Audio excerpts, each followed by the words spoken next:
Hello, and welcome to another New Japan Watch Hey, Along. hello. oh, hello, everybody. Yes, indeed, we are back once again at our studios, bringing you a little watch along, retro watch along. Try saying that 3 times fast. But yes, it is once again us. I am the man of the simple brand, and with me, of course, is our Canadian friend Ash. Where we believe Ichiban on Pro Wrestling #1. We are here to bring you coverage for New Japan Pro Wrestling, the new beginning in USA from Trenton, New Jersey. Of course, it was on pay-per-view, exclusive.com Friday, but due to other obligations, this had to be pushed back. But I assure you, you will get more New Japan coverage, and some of it, somehow, somewhere, of our crazy minds, will be live too down the line. Before we get right into it, Ash, how are you? I'm good, thank you. I'm slowly but surely recovering from my cold. A good deal. Well, I mean, hey, we're springing forward for the calendar year for New Japan's big schedule and the wrestling schedule. We got AEW finally kicking off with their preview schedule, so it's nothing but up from here. And also, folks, stay tuned because tomorrow we are going to do our Baddie bracketology for the New Japan Cup this year, exclusively at Baddie for Wrestling. So please stay tuned for more on that. Further deals to come. We'll talk more about that towards the end. Well, that being said, Ash, I'm on the play button. I have a remote in hand, and for those that want to join along with the conversation, feel free to. But please remain hashtag for the free for those that also believe wrestling is not dictated by a timeline and want to enjoy New Japan Pro Wrestling. So, Ash, on your cue, if you're ready to go, I'm ready to go too. All you just gotta do is say 1, 2, 3, and then we can hit that button together. On your count. Okay. In English. 3, 2, 1. Beep. And welcome in officially, everybody, to New Japan Pro Wrestling presents The New Beginning from Trenton, New Jersey, here in the good old US of A. We have a stat card here on hand. Of course, our code opening. We'll discuss that card, and we will run it down real quick. First match, first time ever. It is Fred Rosser going one-on-one with the former Savage King, David Finlay. Second match, strong openweight match. Tomohiro Ishii defends the gold against Boz, Boltin, Oleg. This is gonna be a Haas match. Third match, AEW National Championship. Ricochet takes on Bone Soldier, former IWGP Junior Heavyweight Champion, now defending the title for the first time ever in New Japan Pro Wrestling, Taiji Ishimori. Fourth match. Oh, this is gonna be fun, Ash. Bustah and the Brain, Jordan Oliver, Alec Price taking on Desperado and Kushida in tag team action. Fifth match. NJPW World Television Championship. The Alpha, Konosuke the Cash Call, once again goes one-on-one against ELP. But will the clock be his undoing again for the World TV Championship? Sixth match. IWGP Tag Team Championships. Oskar and Yuto-Ice. Naka Brothers defend the IWGP Heavyweight Tag Team Champions against Bishop Kaun and Liona, the gates of agony of the demand of AEW. The first time the demand will be involved in New Japan Pro Wrestling since the World Tag League in 2023, where the Knockout Brothers are about to remind AEW, you don't think, just feel. Seventh match. IWGP Women's Championship. Ooh. Syuri, who of course defended successfully against Saya Kamitani and is looking to prove that she is the strongest in the world, goes up against our minion overlord, forever Ring of Honor Women's World Champion for the first time ever in one-on-one action, Athena. This right here is going to be my match of the night. I'm calling it right now. I'm so damn excited for this one. And of course, our main event match for the IWGP Global Heavyweight Championship. Gene Blast Yota Tsuji defends the gold against this outsider, formerly La Sombra of Ingobernables de Japón, Andrade El Idolo. First time ever one-on-one matchup. And of course, Yota Tsuji coming off that great win against Jake Lee, defending the IWGP Championship successfully. And that is our card this evening for this Retro Watch Along live here at the Samoa Studios, where we bring you coverage of the new beginning from Trenton, New Jersey.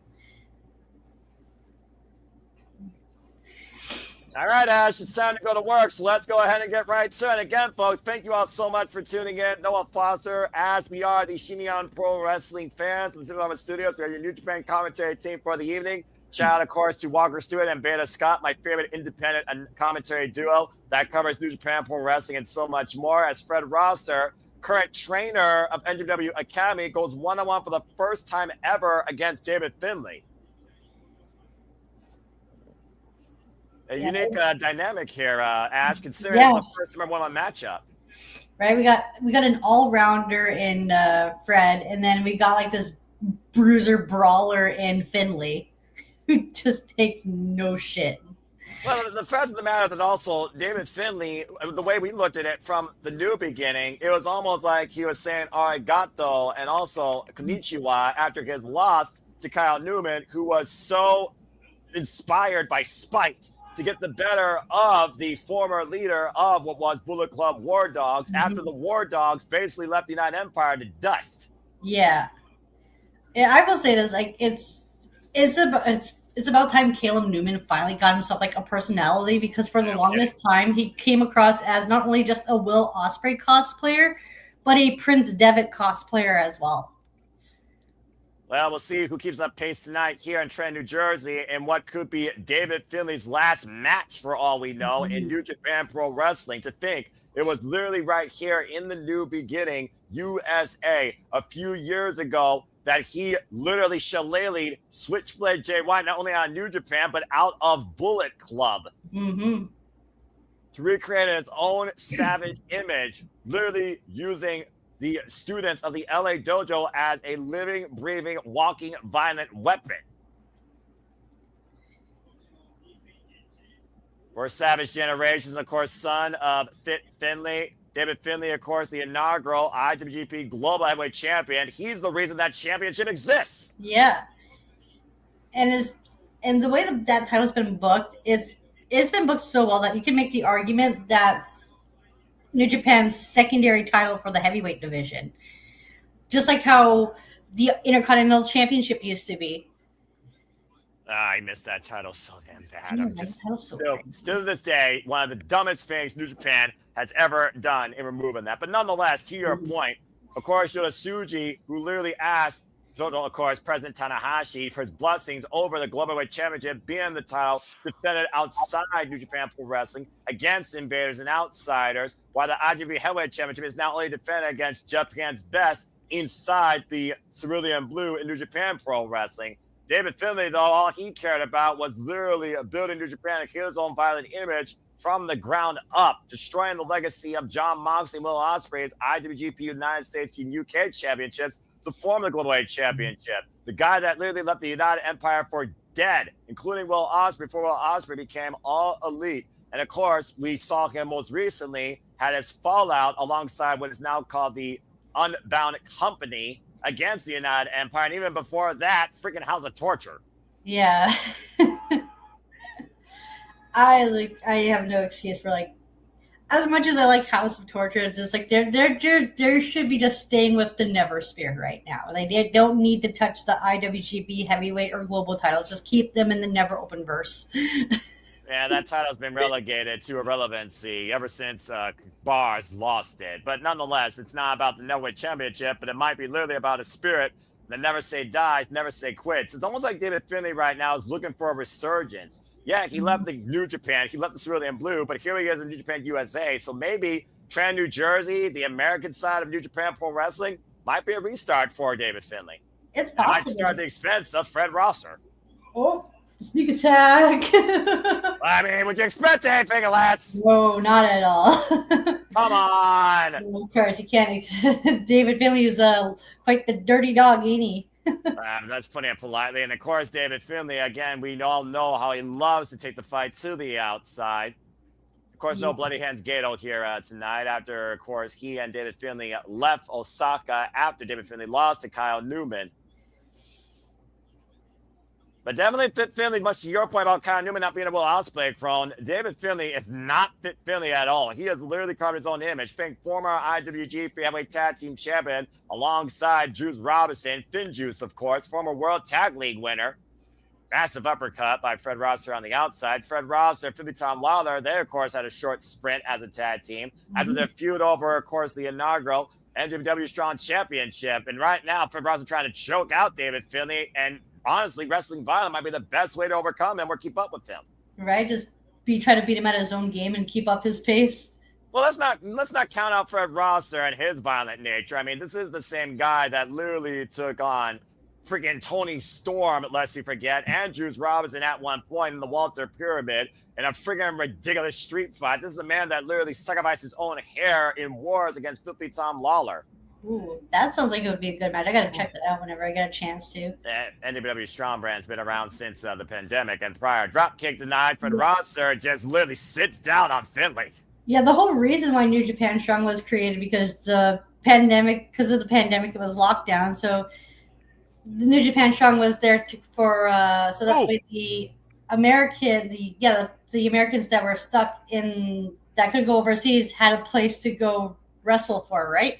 Yeah, pretty much. And you figure about Team Filthy was, of course, dominating at that time. Danny Limelight, Filthy Tom Lawler. The opposition, of course, to them at that time was Fred Rosser and many of the, course, who became the Bullet Club War Dogs at a point, including Alex Coughlin and Clark Connors.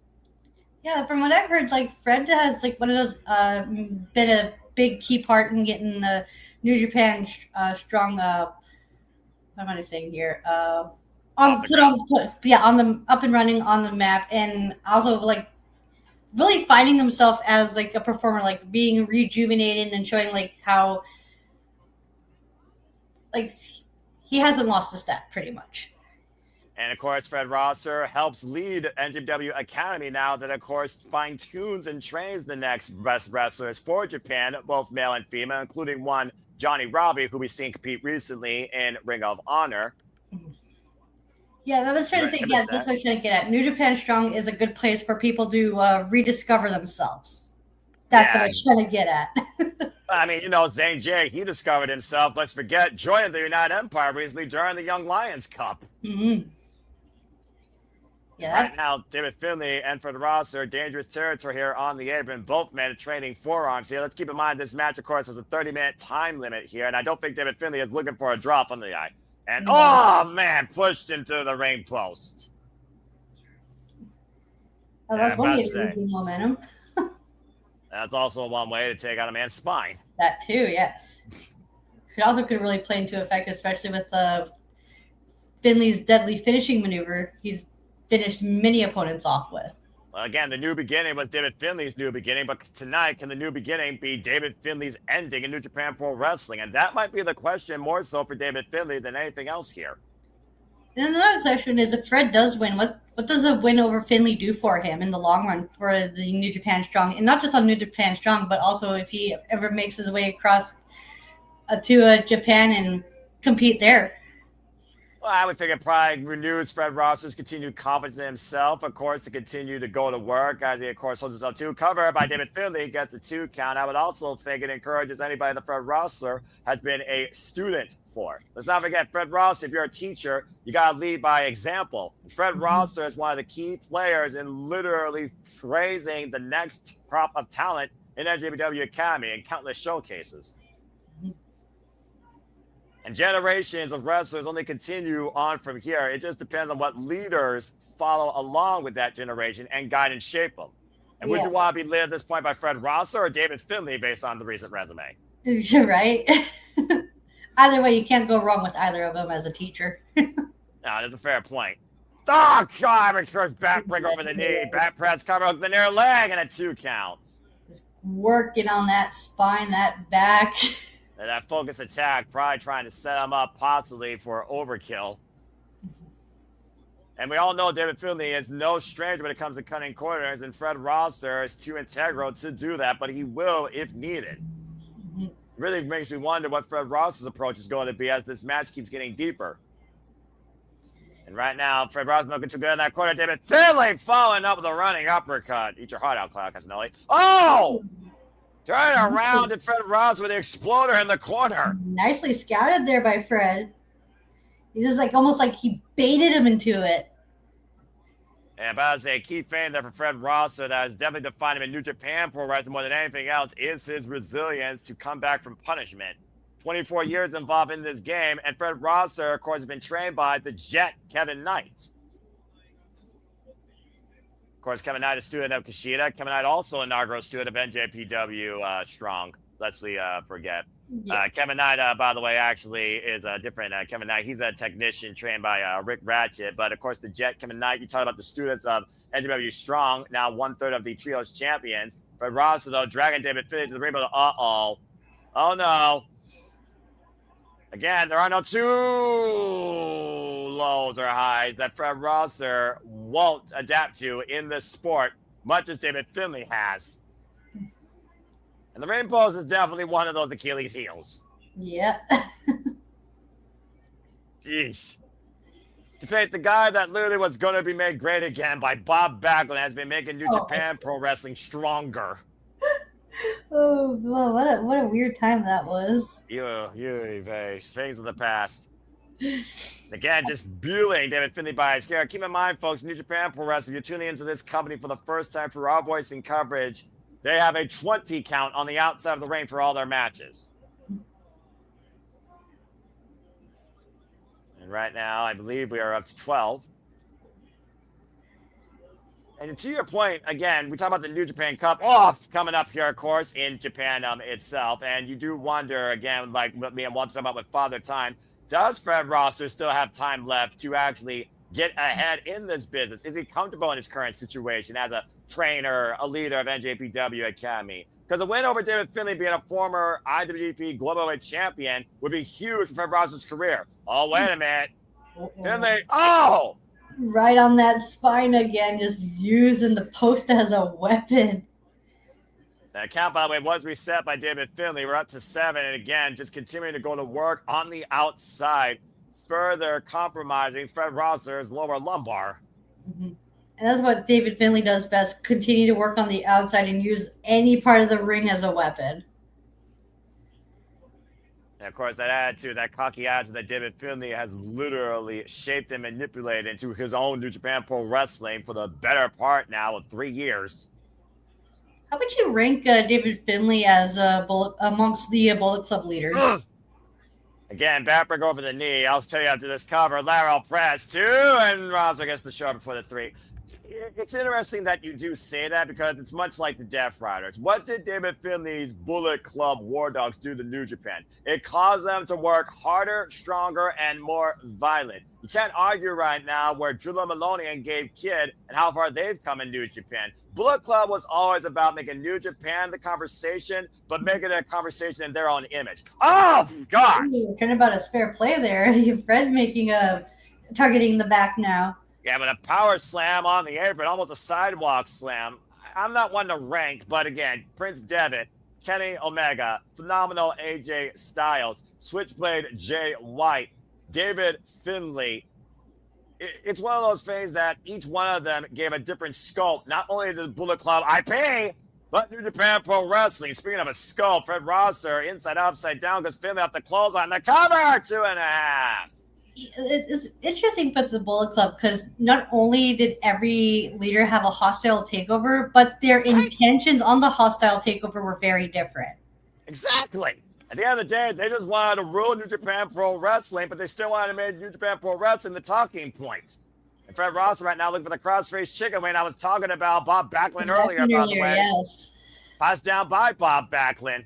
A man that literally is known for this technique, bringing him down, body grapevine here. With right just square in the middle with seemingly nowhere to go. And again, all that work done in the back, squeezing David Finlay right now, squeezing the oxygen out of him. Mm-hmm. Could be the biggest win in Fred Rosser's career. Oh my God, that'd be a submission win nonetheless. That would be end up against a former champion as well. That could do wonders for David Finlay reversal the run through. Ooh. Wow, that was very close. That was nicely done there. They're somehow finding his footing here. And now for Rosser again, looking to hook David Finlay for the crossface chicken wing. David Finlay refusing to go down. Rosser does not have the full grip. Oh, and driven face first into the blue turnbuckle pad. Using that momentum against them. Fred Rosser has not had a championship, by the way, since 2023 when he was the NJPW Strong Openweight champion for 279 days. A rolling elbow connects. Good night. Rosser just got clocked in the next week. Right. Finlay, back by drop. Wait a minute. Sunset flip. Sits down the cover. Hook of the leg. It's the 2 count. Finlay with a reversal. Whole team position. The strength of David Finlay is ridiculous, by the way. Oh, God. Boy, he just planted him. Like right on the spine, too. And the cover. Kick out by Rosser at 2. Whoa. This is a solid opener so far.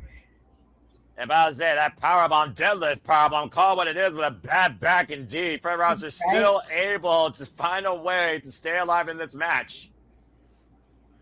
This is like exactly right on that spine from like the same spot where he like attacked from the ring post as well.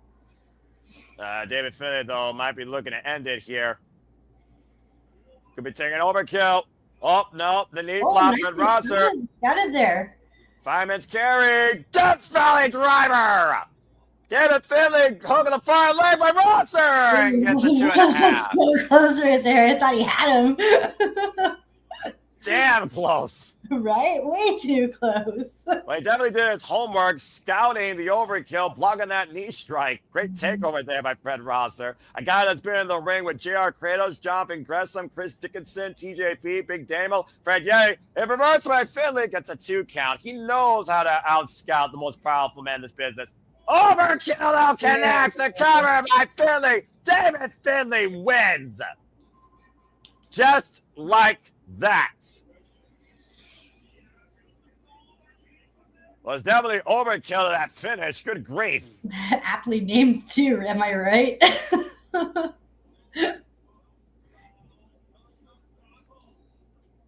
Woof. Again, you talked about before, what's next for Fred Rosser in victory? What's next for him now in defeat? And David Finlay just got his first win this year.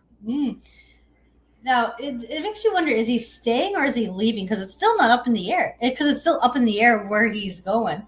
Right. And again, sometimes you have to really look at yourself to see where you stand in this wrestling business and what you need to do to still prove that you are the man that you believe that you are. And David Finlay got a bit of a resurgence possibly and a wake-up call tonight in that match against Fred Rosser. And that match represents everything that New Japan's all about. That was a strong-spirited contest. It was. You think he stays in New Japan strong? It's like, so he's done with like the working over in the New Japan in the Japan area, but he's not done working in America? It's entirely possible. Of course, we don't know the next show in America, but it looks like you might get some answers here. David Finlay with a microphone. Remember the last time someone got a microphone in the beginning, Finlay literally shillelagh'd them out in New Japan Pro Wrestling. That was Switchblade Jay White. Yeah. Is this his send-off or his comeback? Yeah. Crowd chanting, "Thank you, Finlay." A little premature, don't you think? Gerald, they just might be appreciating the match tonight for all we know. They might not be saying, farewell. They're not saying na. So there's that. Crowd's being very respectful. Well, this is New Japan, unlike some companies that have very little restraint in their audience. To be fair, this is an American audience after all. True. Well, never mind. All right. He was like, you don't deserve an explanation. I mean, David Finlay was the man that always said the Bullet Club War Dogs were about two things: bring gold or bring bodies. Weakness was never an option. Wait a minute. Oh, is that the Knockout Brothers? Yeah, about to say, let's not forget David Finlay brought the Knockout Brothers back to New Japan last year from excursion. Right? Oh my God, what an introduction for those two boys. Just taking out the champs right away. Well, they may be the two newest recruits, but they stand united tonight here in New Jersey. David Finlay wins here tonight, the new beginning. But again, was it a new beginning or David Finlay's ending? Right? It's very well. It's very hard to tell. Who knows? Maybe the beginning is the end, just like the Black Eyed Peas. Well, either way, that's his dogs for real. No emotional farewell for David Finlay. But still, a great win over Fred Rosser. We get ready for our next match, right? Time for our next match here for the Strongweight Championship. Tomohiro Ishii versus Boltin Oleg. let's go ahead and look at how we got here. Of course, Tomohiro Ishii has been the strawweight champion since beating Gabe Kidd in a literal 2 out of 3 falls match. I believe an Ironman match, actually, into sudden death. And of course, Bars is the former never openweight champion. Oh, this is good. I love this type of match. It's big, meaty men's gonna slap me. It has been one foundation that I could say as a fan of New Japan Pro Wrestling, and of course, the long-spirited analogy of Inoki is about the strongest in the form of sports and combat. There is not a stronger discipline that has been more taxing for a wrestler in New Japan, in my estimation of this era, than Stone Pitbull Wrestling, and that is Tomohiro Ishii. So, Bullet No Leg's in for one hell of a fight tonight. Absolutely. These two wrestled before, right? Oh yes. Okay, so I'm not wrong on that front. Okay, because I'm pretty sure I saw these two wrestle. I just don't remember whereabouts. But I know that match, no pun intended, freaking slapped. Well, here's a little fun fact for you, Ash. This is their first ever one-on-one matchup. They've wrestled each other countless times in tag team battles. Hell, Boltin Oleg was sometimes teaming with Tomohiro Ishii in 6-man tags alongside Chaos before Chaos got assimilated into Hontai. And the last time we saw Ishii and Boltin Oleg mix it up was, ironically enough, the never openweight gauntlet at freaking Wrestle Kingdom.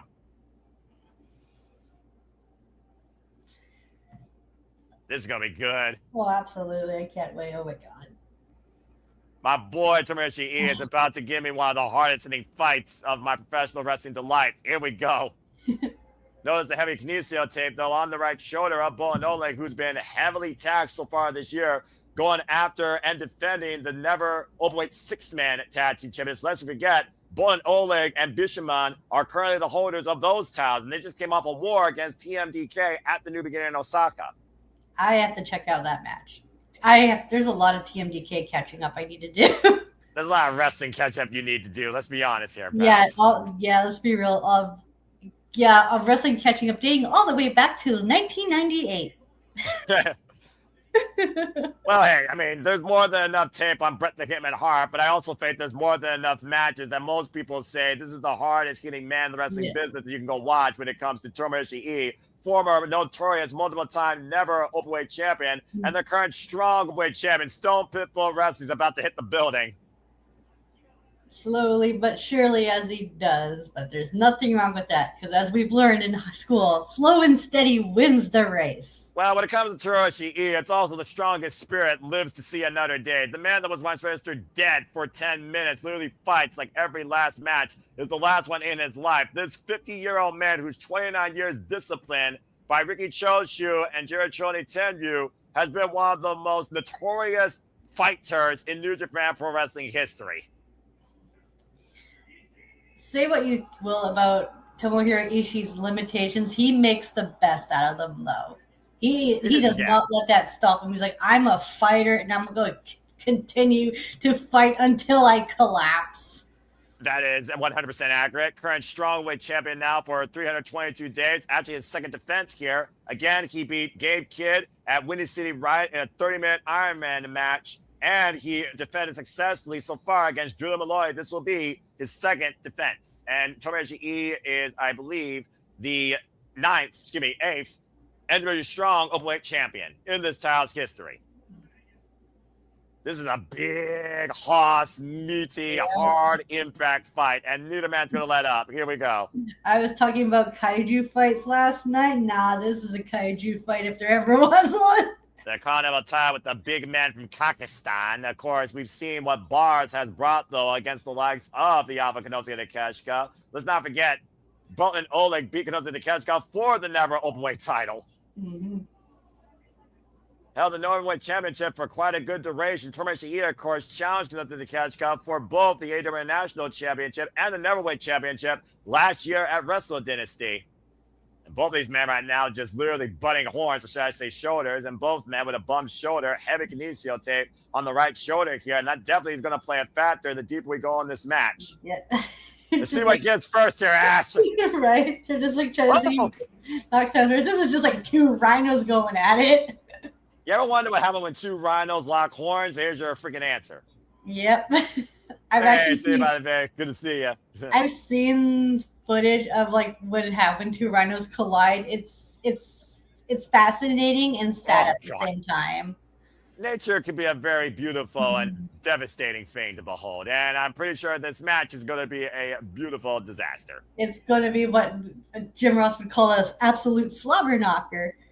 Damn right. Bull and shoe ugly at times, possibly. This is Yeah. Tomoshi's 2,759th match in his career, by the way. He's been wrestling for a very long time. And no signs of stopping either. Big shoulder tackle, taking Bull and Oleg down. Yeah, Tomoshi is a guy that will never let up. He will never show weakness or vulnerability. Even when he thinks he's dead to rights, he will still crawl out of the building on his own hands and knees and refuse any sort of assistance. He's called the Stone Pitbull for a damn good reason. Fuck yes, that's right. Tomoshi, of course, stands 5'7", 220 pounds. And if you piss him off, he will chop you in the throat. That's Eddie Kingston about that. G1 Climax MVP for quite the history of that tournament. That's Kenny Omega, who literally had his lip stitched back on his face. Okay. I will say Kenny Omega did put up a good fight against Ishii.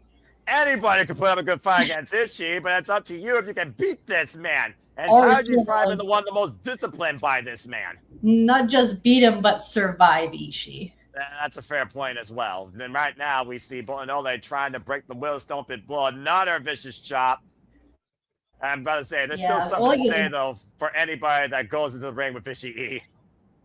Yeah, Oleg is really holding his own, though. I will give him that.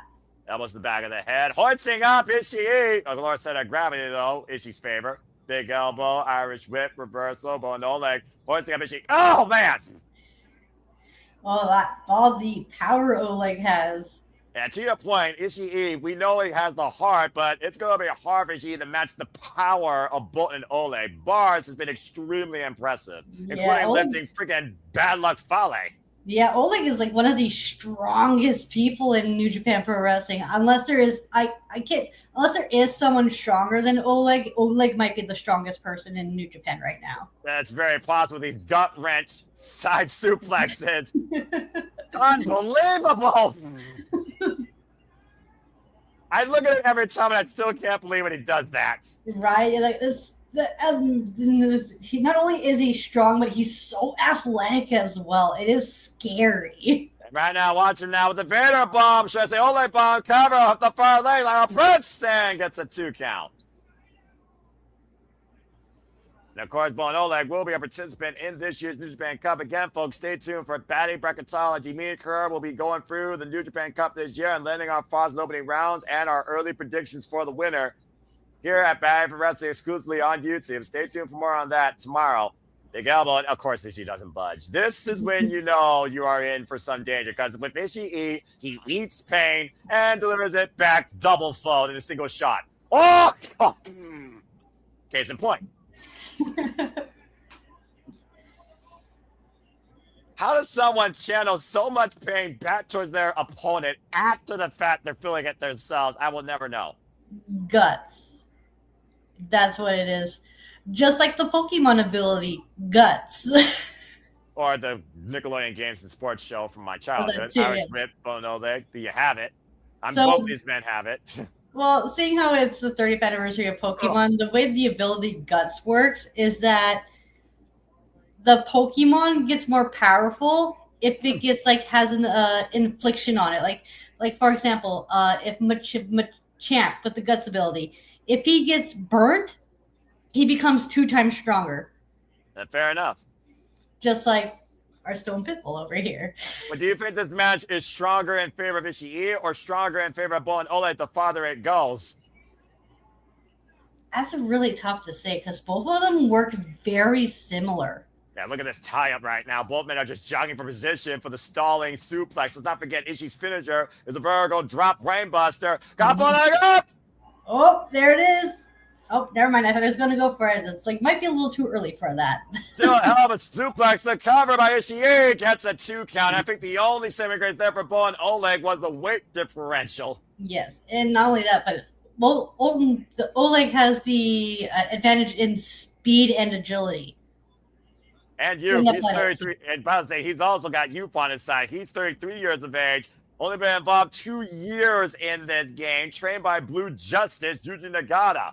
He also outweighs Ishii by over 40 pounds. You could also make the argument that Ishii has the experience, and he can use that to his advantage as well. He's no stranger, right? Like to, but he's not a. Oh, I forgot what the phrase was. I had it, but then I lost it. Yeah, come back to you, but he's no stranger to challenging himself against any wrestler that's willing to fight. I mean, you could ask anybody from any company, Masakita Miya for Pro Wrestling, for example, and now both these men in a vicious chop exchange. Somebody's chest about to be turned a meat red, bright red here. Which one gets first? Oh Lord!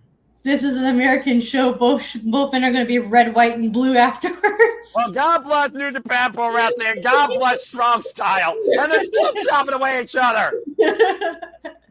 Longtime student of the game, that's what I was going to say. And there you go. And right now, again, these two might chop each other all night long, chop forever, neither man giving up for each other. And the crowd is getting up to their feet on this exchange where they chopped each other for the better part of the last 2 minutes. What gives it first ass? This is ridiculous. They might knock each other both down. That's how it's going to stop. They're still going. Hey, they're just tiring each other out. What the hell? The human body, how much can it take? Oh, God, and she finally collapses. Oh, there it is. Good Lord. Boy. To win a battle of chops against Tomohiro Ishii is a victory in itself. That Boltin Oleg going off the ropes here. Ishii with another chop. Boltin Oleg cuts through it. Ishii off the ropes now. And Ishii, oh, God! Belly to belly suplex. And Ishii back to his feet. He's going to take more than that to knock him down and keep him down. And he gives him a suplex of his own. And look at Boltin Oleg starting back up to his feet. Yeah. The fighting spirit of these two battle-tested warriors. Oh, God. Rocks back into that elbow. Ishii, though, and Boltin meet towards center. And again, Boltin takes Ishii down. And I think finally Boltin got the better of that exchange for the moment. Yeah, it looks like it. Ishii did not get up from that. Oh, God. Oh, never mind. It's just... The backdrop suplex, both men stare at their feet, and both men down as they fall. Oh my God, I'm loving this. And this is why I love New Japan Pro Wrestling and Japanese wrestling in general. God. This is what the never open weight's supposed to be. This is what Never Spirit is about. This is what it means to fight on that lion mark. And shout out to the advocate for Enochiism who says it was a performance for Boltin Oleg. Oh, man. When you expect anything less when you're in the ring with Tomohiro who pushes you. No, not at all. Ishii is his boy. Ishii is the measuring stick in Strong Style for New Japan Pro Wrestling. I am having I am so teary-eyed from this match right now. That's called passion, Ash, and I love you for it. And Boltin Oleg is down for the moment. We gotta be at least halfway for the timer at this point, by the way. Already? What the hell? This does not feel like it's been 15 minutes. Well, that's what happens when you see two people just beat the shit out of each other. You're kidding, Sliding lariat, Boltin Oleg catching Ishii, though, on the run-in. Oh, nicely scouted there. Full Nelson applied. Boltin Oleg trying to break the grip. Does so. Went for the back elbow. Oh, the headbutt. Oh, God. Jaw-breaking headbutt by the Stone Pit. But that might have literally not Boltin Oleg out. Yeah, the ref's checking in on him. I'm about to say, your well-being of the competitors here in an Ishii match, you gotta be extra precautious. Yeah. Sliding leg finally connects. Now hook on the near leg. Back press at 2.5. 10 minutes. 10 minutes have officially passed. Wow. Again, folks, this has a 30-minute time. If it goes to the draw, Tomohiro will retain the Strong Openweight Championship. And Boltin Oleg, drop kick! Oh, God. What a drop kick, turn Ishii up and over on his head. Just shotgun blasted him. John Woo be proud of that. And you can see how much has already been taken out of Boltin Oleg, staggering to Ishii. Oh, takes him down with an elbow again. beat Ishii to punch there, literally. Boltin hoisting up Ishii. Power bomb! High stack 2, new channel! 2.99 ad infinitum. Wow. Like, right down to the wire, Ishii kicked out. And Oleg hoisting up Ishii up on the shoulders. This is ridiculous. Looking for the kamikaze, and Ishii, great scouting, immediately on the attack. Elbows to the side of the jaw of Oleg, dropping him down to a knee. Oleg, though, refusing to relent, refusing to go down. Kamikaze! And the cover for the championship kick out to Ishii. Wow.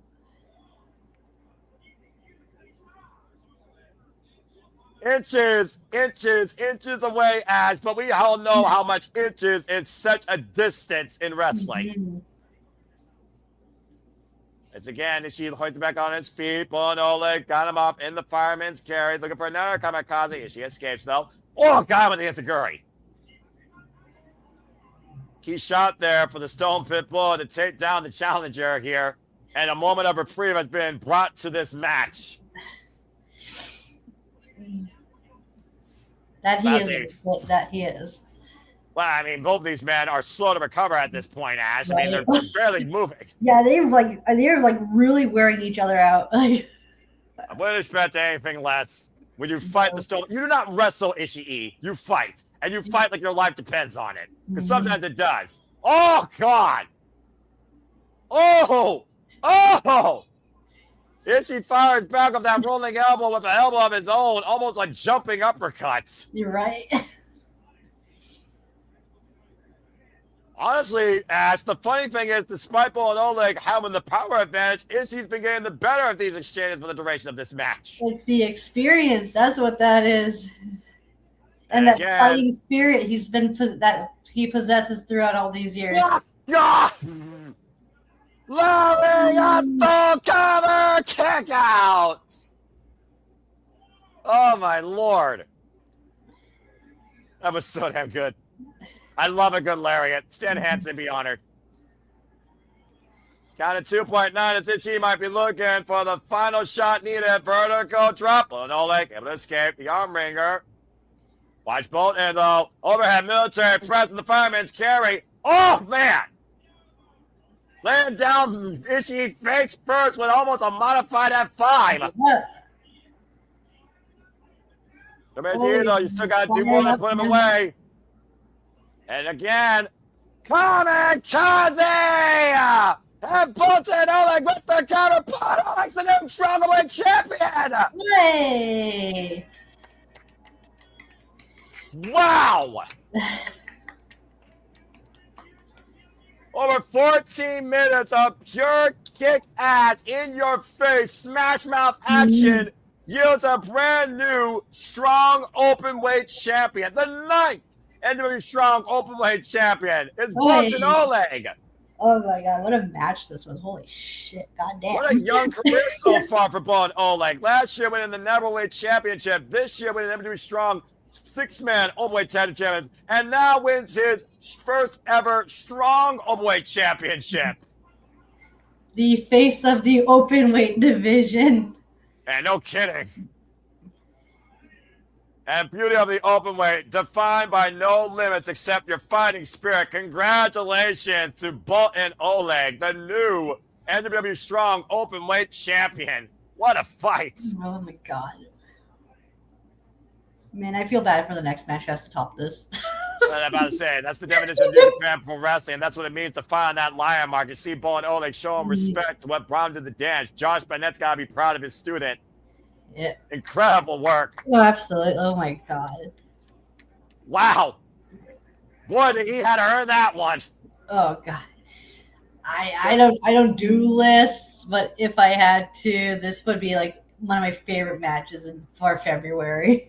Well, considering I'm not Dave Meltzer, but I do have a way that I like to rate professional wrestling matches, as you know, Ash, when it comes to a passion brought out of me. I think it's safe to say, and chat, type it with me if you know what I'm about to do. Boltin Oleg, Ishii, NJPW Strawweight Championship. Ash, you know what I'm about to say. Because simply put, this match, that's Professional wrestling. Damn it! I don't do star ratings either. Like the way I grade matches is from the scale of oh my god this was shit to oh my god this was amazing. This one That's definitely my hit all the scale. boxes. Well, we saw one title change hands. Let's see if the Bone Soldier can bring more gold into New Japan. Time for Taiji Ishimori challenging Ricochet for the AEW National Championship. Good Lord. We go from smash mouth strong style to high speed agility. Yeah. We have entered the junior heavyweight portion of the show. Or one of in singles fashion, I should say. Accurate. And Taiji Ishimori, of course, the Bone Soldier, one of the craziest and one of the best junior heavyweights to do it in this business. 23 years disciplined in this game, trained by Ultimo Dragon, former IWGP junior heavyweight champion 3 times over, former GHC junior heavyweight champion. In fact, he defined that title, passed the torch off to Hiromu Takahashi, and of course, previously, he was the King of Pro KOPW champion at one point. But he's challenging Ricochet for the first time ever, and it's for an AEW title. Ooh, this is going to be fun. It's kind of crazy when you figure about how much Ricochet was once known as the King of the Indies, and yet he and Taiji Ishimori have never had a one-on-one encounter. Yeah, they have their paths crossed, or they were just like 2016, their paths crossed during the Super Junior Tag League when it was ACH and Taiji Ishimori taking on David Finlay and Ricochet at the time. David Finlay, of course, was pretty much a young lion at that point. New Japan Pro Wrestling, unaffiliated with any faction. Okay. And of course, New Japan always loves to surprise us. And at City by the Bay, talking about Ricochet's past, Prince Puma, for example, who was an MVP of Lucha Underground, along with so many others. And there you see Ricochet alongside the demand, of course, the Gates of Agony, as they demand respect and gold. And of course, we just saw Ash, the demand challenge, Jet Set Rodeo, of course, Kevin Knight, Speed of My Bill, and him and Page of the AEW Trios Championships. And thanks to Jack Perry, they were denied the gold that night. And of course, this past Wednesday, Mile High Madness, bodies hit the floor everywhere, and Ricochet was on the losing end, pinned by Jack Perry. Ooh, do you think that earns Jack Perry a possible title shot if Ricochet happens to retain tonight? Well, considering the prior match was literally Jack Perry versus Ricochet, that was Ricochet's previous defense. It sounds like to me Jack Perry will never stop chasing Ricochet for this championship after they took out Luchasaurus. I wouldn't rule it out one bit. But Ricochet needs to focus tonight on holding on to that championship because Taiji Ishimori is nobody to underestimate. No, not at all. Big opportunity here for Taiji Ishimori and Ricochet, for that matter, in this first ever one-on-one encounter. Ricochet, of course, who defends this title across all affiliated promotions and AEW underneath the Tony Khan umbrella, as people like to call it, already defended in Rev Pro, Collision, Dynamite, Ring of Honor, CMLL, and for the first time ever now, New Japan Pro Wrestling. And this will be his 7th defense tonight. Wow. He's really making that title national. 98 days, by the way, and counting. Wow. Bell rings, we are officially underway here, and this match has a 60-minute time limit. My God, Ricochet's setting a goddamn high bar and standard for that title like Zack Sabre Jr. did for that TV title. I'm about to say 365 days and 17 defenses. You almost wonder if Ricochet will have Zack Sabre Jr. at some point in the future. Ooh, that being said, though, bald chance rating out, of course, and Ricochet just endorsed them because, yes, Ricochet's bald. Hi, Sandy. Again, Friday, priorities of our passions. There was different obligations we couldn't do at the time, but I love the fact that people are tuning into our coverage of New Japan Pro Wrestling, showing love to New Japan Pro Wrestling, the foundation of strong style since 1972, and clearly there is no love in the night for Ricochet when it comes to Taiji Ishimori. Nope. I mean, there's also a lot of tag team competition to also talk about, though, too. I mean, let's not forget, again, the Gates of Agony, they're going to be challenging the Knockout Brothers for the IWGP Tag Team Championships. Ooh, that's going to be fun. Ooh. Oh, my God, that's going to be like that is going to be just like the previous match we witnessed. I'm about to say, yeah, times 2. Irish whip reversal. Ishimori, whoop, runs inside, slides underneath. And right now, I almost wonder which one of these two is going to outspeed each other. Well, Shoulders in midsection. Oh, this is good junior heavyweight action. I love this shit. Sits in off the top rope. Ricochet again, delayed to the swing. Standing switch exchange here. Looking for the Akana row. Tajimori holds on though. Again, folks, 60-minute time limit. Don't blink. Standing switch exchange. Roll up. Cover. 2. Count only. Rebound off the ropes. Reversal. Covered by Ricochet to retain. Gets a 2 count. Launched off the ropes. Went for the kick. Standing moonsault. Standing again. Both of these men right now just literally trying to find a spot to put down the other. Lara press exchange here. Hell of a keeper right now. Headlock take over the cover, and Ishimori shoulders down. Gets a 2 count again. Oh my god, the counters and reversals. Oh my god. Drop kick. Stalemate in the early going.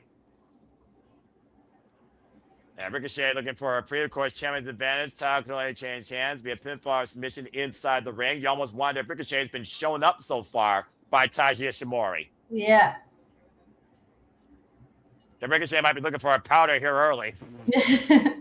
Ishimori is one of those underrated junior heavyweights because when you mention like a lot of like when you talk about like the aces of the division, I don't really hear Ishimori's name be brought up. Yeah, I mean, Amakusa, of course, current GHC junior heavyweight champion. Hiromu Takahashi, who looked to take what Jushin Thunder Liger started and elevated even further. Will Ospreay, of course. Shigeru Takagi when he first arrived in New Japan Pro Wrestling. But you're very much on point there when it came to Tajimori. Hell, when he first came in, he was trying to literally go up against the likes of Will Ospreay and Kushida at the time.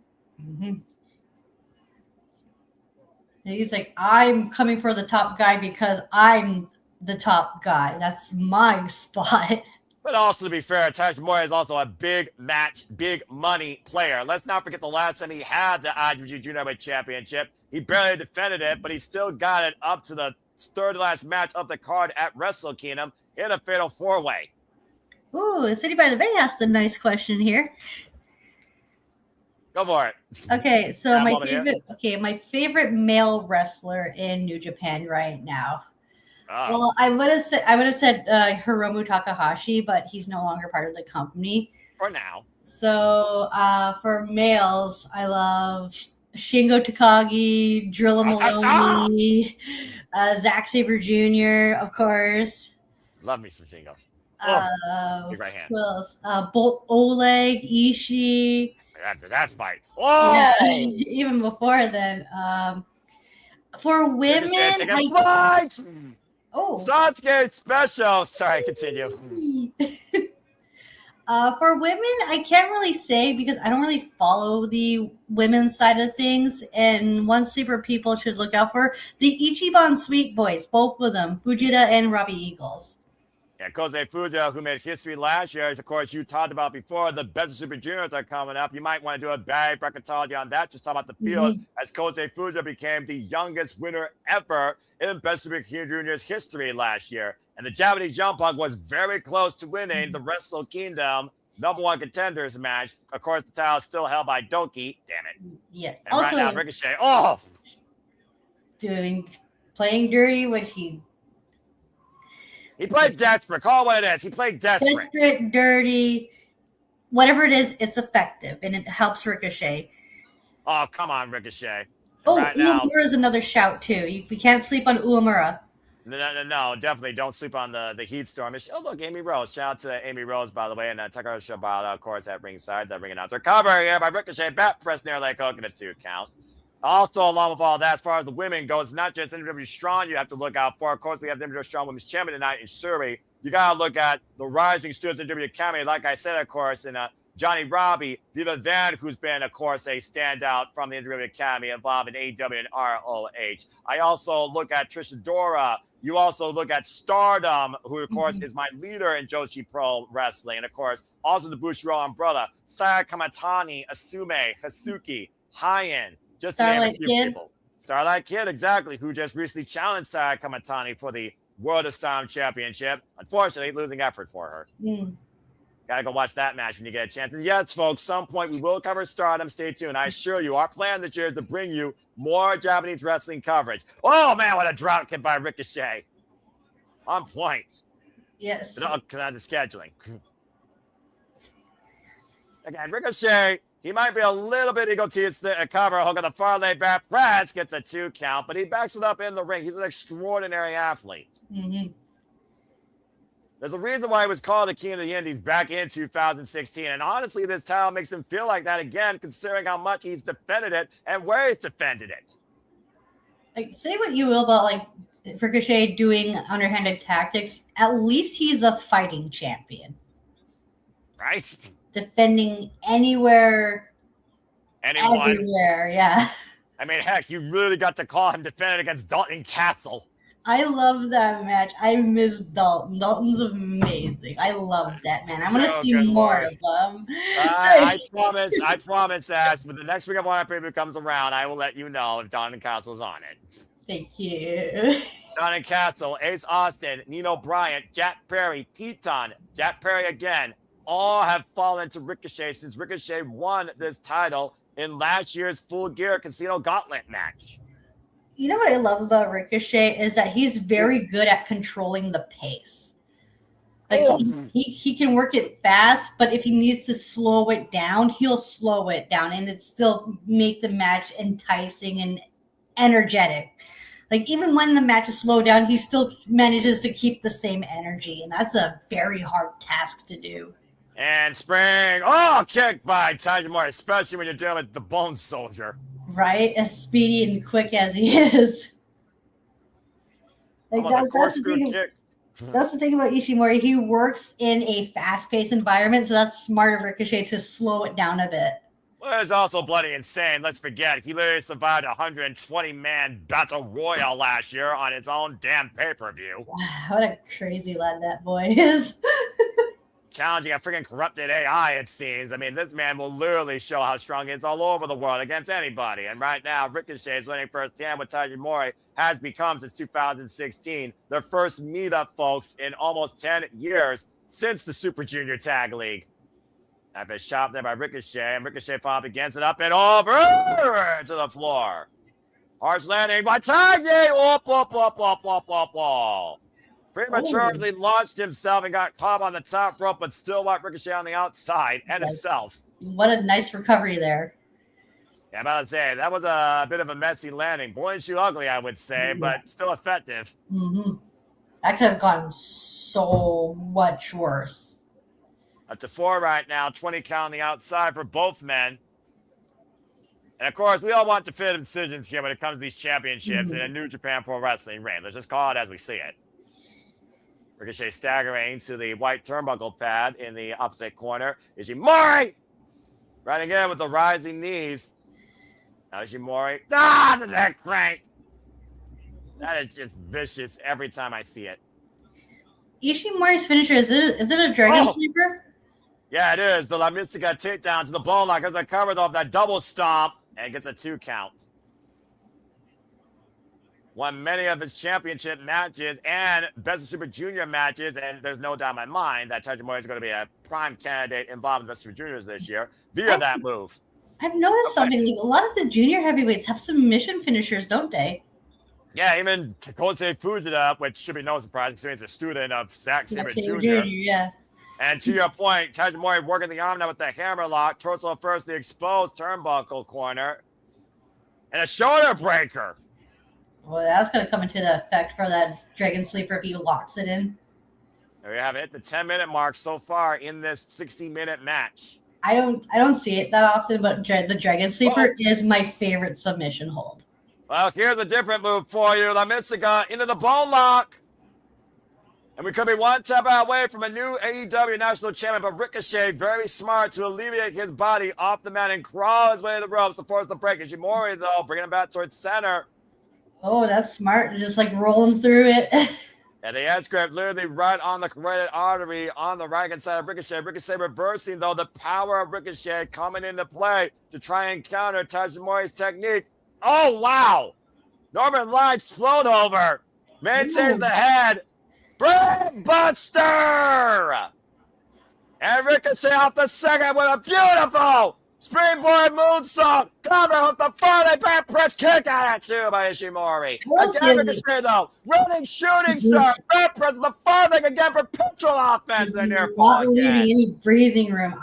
Ricochet's moonsaults and shooting star press are just a thing of beauty. I love seeing them. Again, to your point, Ricochet knows how to stream offense so damn well, immediately following up off that first kick out with another offensive move, and still forcing Ishimori to exert more energy, though, even though it wasn't their fault.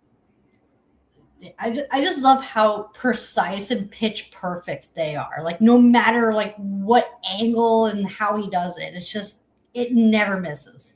Now hoisting up Ishimori, positive vertical again, though, damage done to the arm. That left shoulder giving out on Ricochet there.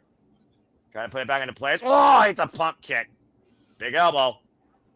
Jumping knees, both men trading blows here. Super kick. Rising knee strike. Blocks the rolling elbow. Ishimori traps the left arm. A divorce court. Literally trying to pop the arm out and sock it. Yeah. It's like he's really working on that arm now. Driving both of those knees into the upper bicep of Ricochet's left forearm. The ball and elbow joint. You see Ricochet grabbing, of course, at the elbow. And correct, City. Bullet Club is officially done. It is now Unbound Company, led by Yota Tsuji, who will be involved in our main event. Right now, Ricochet might be a one-arm man in ass kicking contest. Taiji, though, and Ricochet meet in the center. Both men collide. Both men hit with a boot. Up and around. Ricochet. What shot? Whoa! Off with his head with that short-range lariat. Up in the fireman's carry, but real poison runner! Oh, nice. Nicely done. He just spiked them. And taking down side press, coming with the far new chip kick at it, too. That was a deep hook on that cover. It was, yeah. Woof. And about to say, let's be honest here, though, also, the fall of Ricochet, prior before the fall, as I love to say, Ricochet called for this. He wanted to defend against New Japan's best. Taiji did not ask for this. Taiji just took up an opportunity that the champion presented. Good grief. Right now, Taiji in control here, Ash. Yeah, as we were talking about, like, that Battle Royal, Ishimori is no stranger to challenges. He loves to challenge himself. Oh, and wait a minute. Ricochet grabbing the referee's pants off, preventing possibly certain destruction. Oh, wait a minute. Ricochet. Well, he's got the tights. Kick out at 2.5. Irish whip reversal. Ishimori handspring. Ricochet catching Ishimori out of midair, though.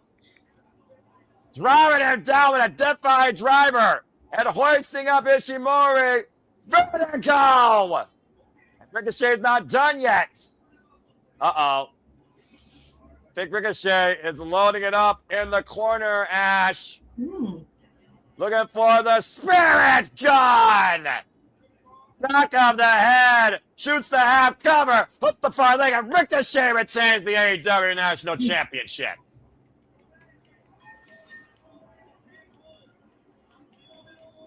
I'll give Ricochet credit backing up his own gloating tonight against a very formidable challenger in Taiji. 7 defenses, 7 different stages in less than 100 days for Ricochet, who is still our inaugural AEW National Champion. When did he win that title again? Full Gear last year in November in a Casino Gauntlet match. Do you think he's been nothing but up ever since? Do you think he's going to hold it until this upcoming Full Gear? I mean, we all know how strong the wrestlers work in AEW when it comes to holding on to a championship, so I wouldn't rule it out. And right now, Ricochet, especially with the demand in his corner for confidence and insurance, notice they didn't get involved here tonight. Ricochet has been proving everybody exactly who he is, what he is. And right now, he might be the new king of the Indies. After a great win over Taiji, but a commendable effort, though, by the Bone Soldier. Yeah, this was a good match. No kidding.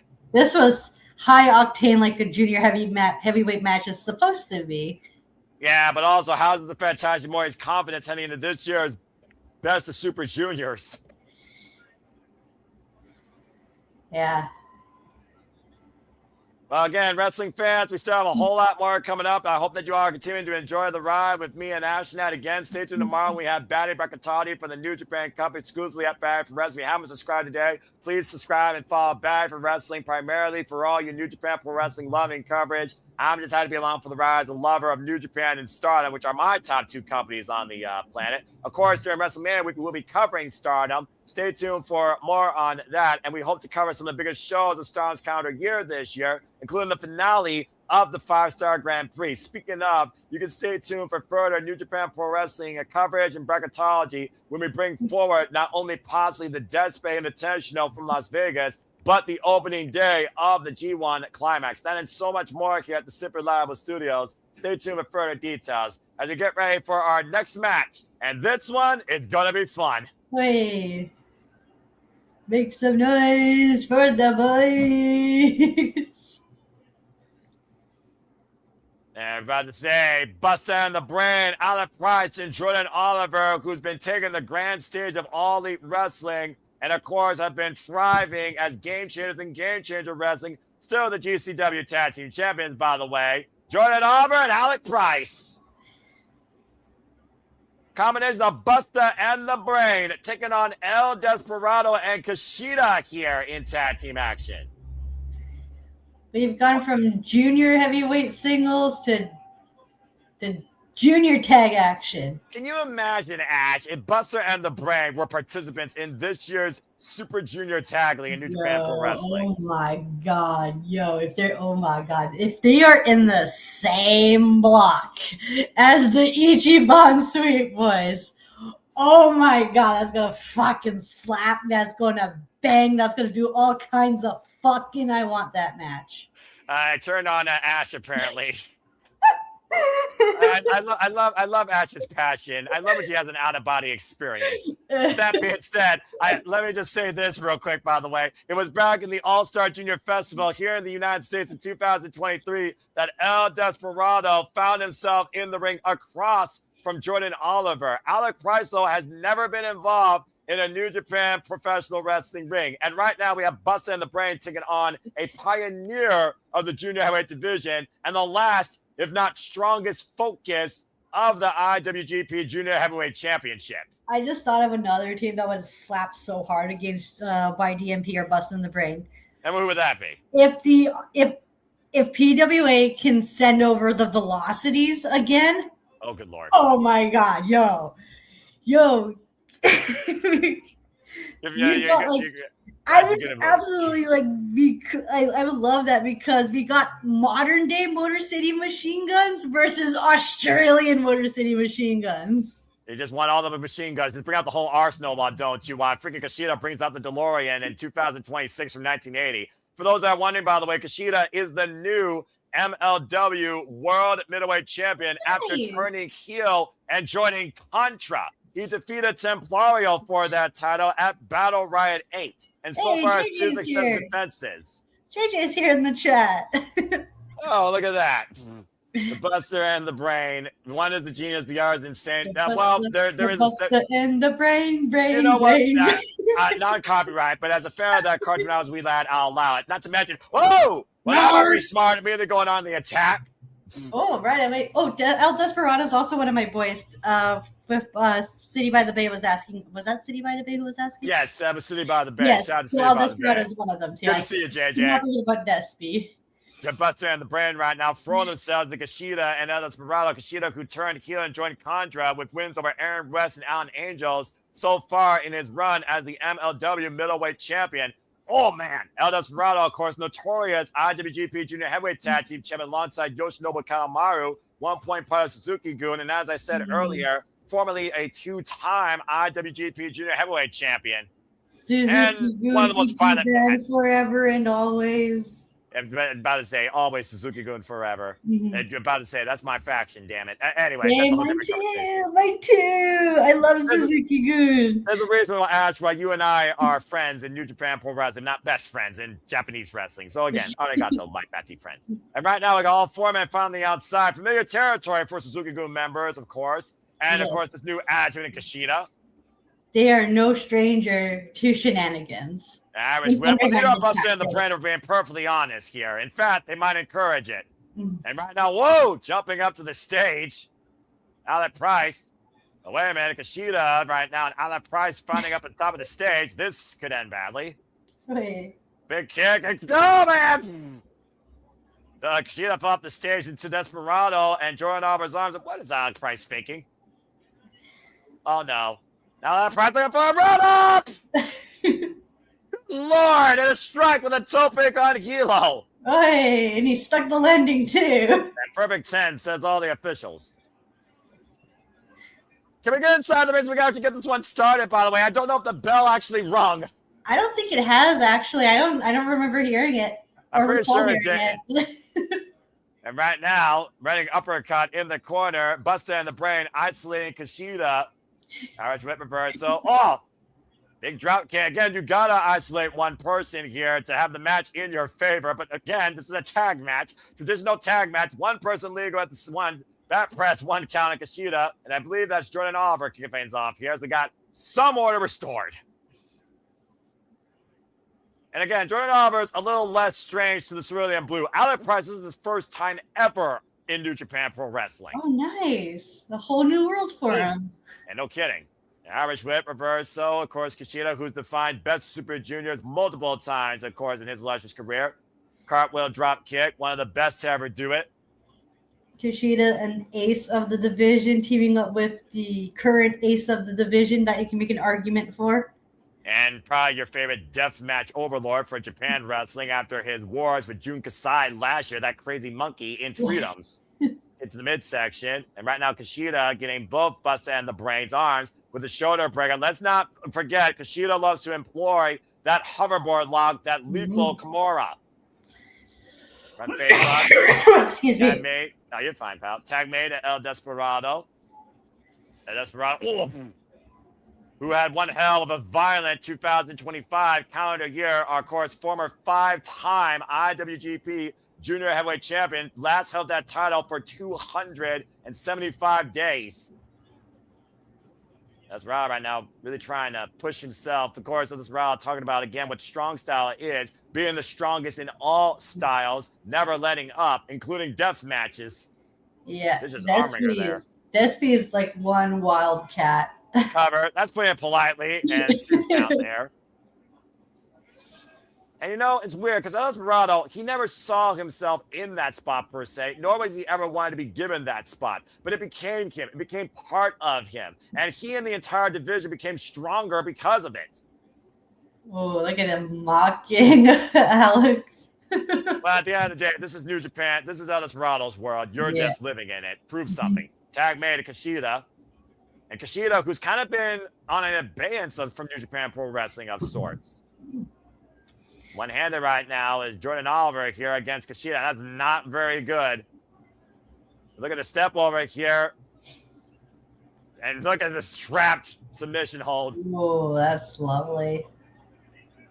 Just really working and cranking that arm.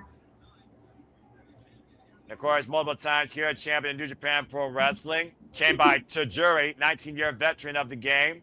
And again, cover here off that modified armbar. Smart strategy here by Kushida, not only getting a pinfall, but further hyper-exaggerating that left arm. And we have officially got 5 minutes into this match, Ash. 5 minutes. Wow. Yeah, 5 minutes of pure insanity. What else would you expect? I mean, it is Buster and the Brain, after all. You know, that's he fair. can expect nothing but insanity. Well, I mean, you know, they are GCW Tag Team Champions, but Kushida is a former 4-time IWGP Junior Heavyweight Tag Team Champion. Those last 2 runs were with Kevin Knight, the Intergalactic Jet Setters, and his first 2 runs with Alex Shelley as the Time Splitters. Oh, that was a solid tag team.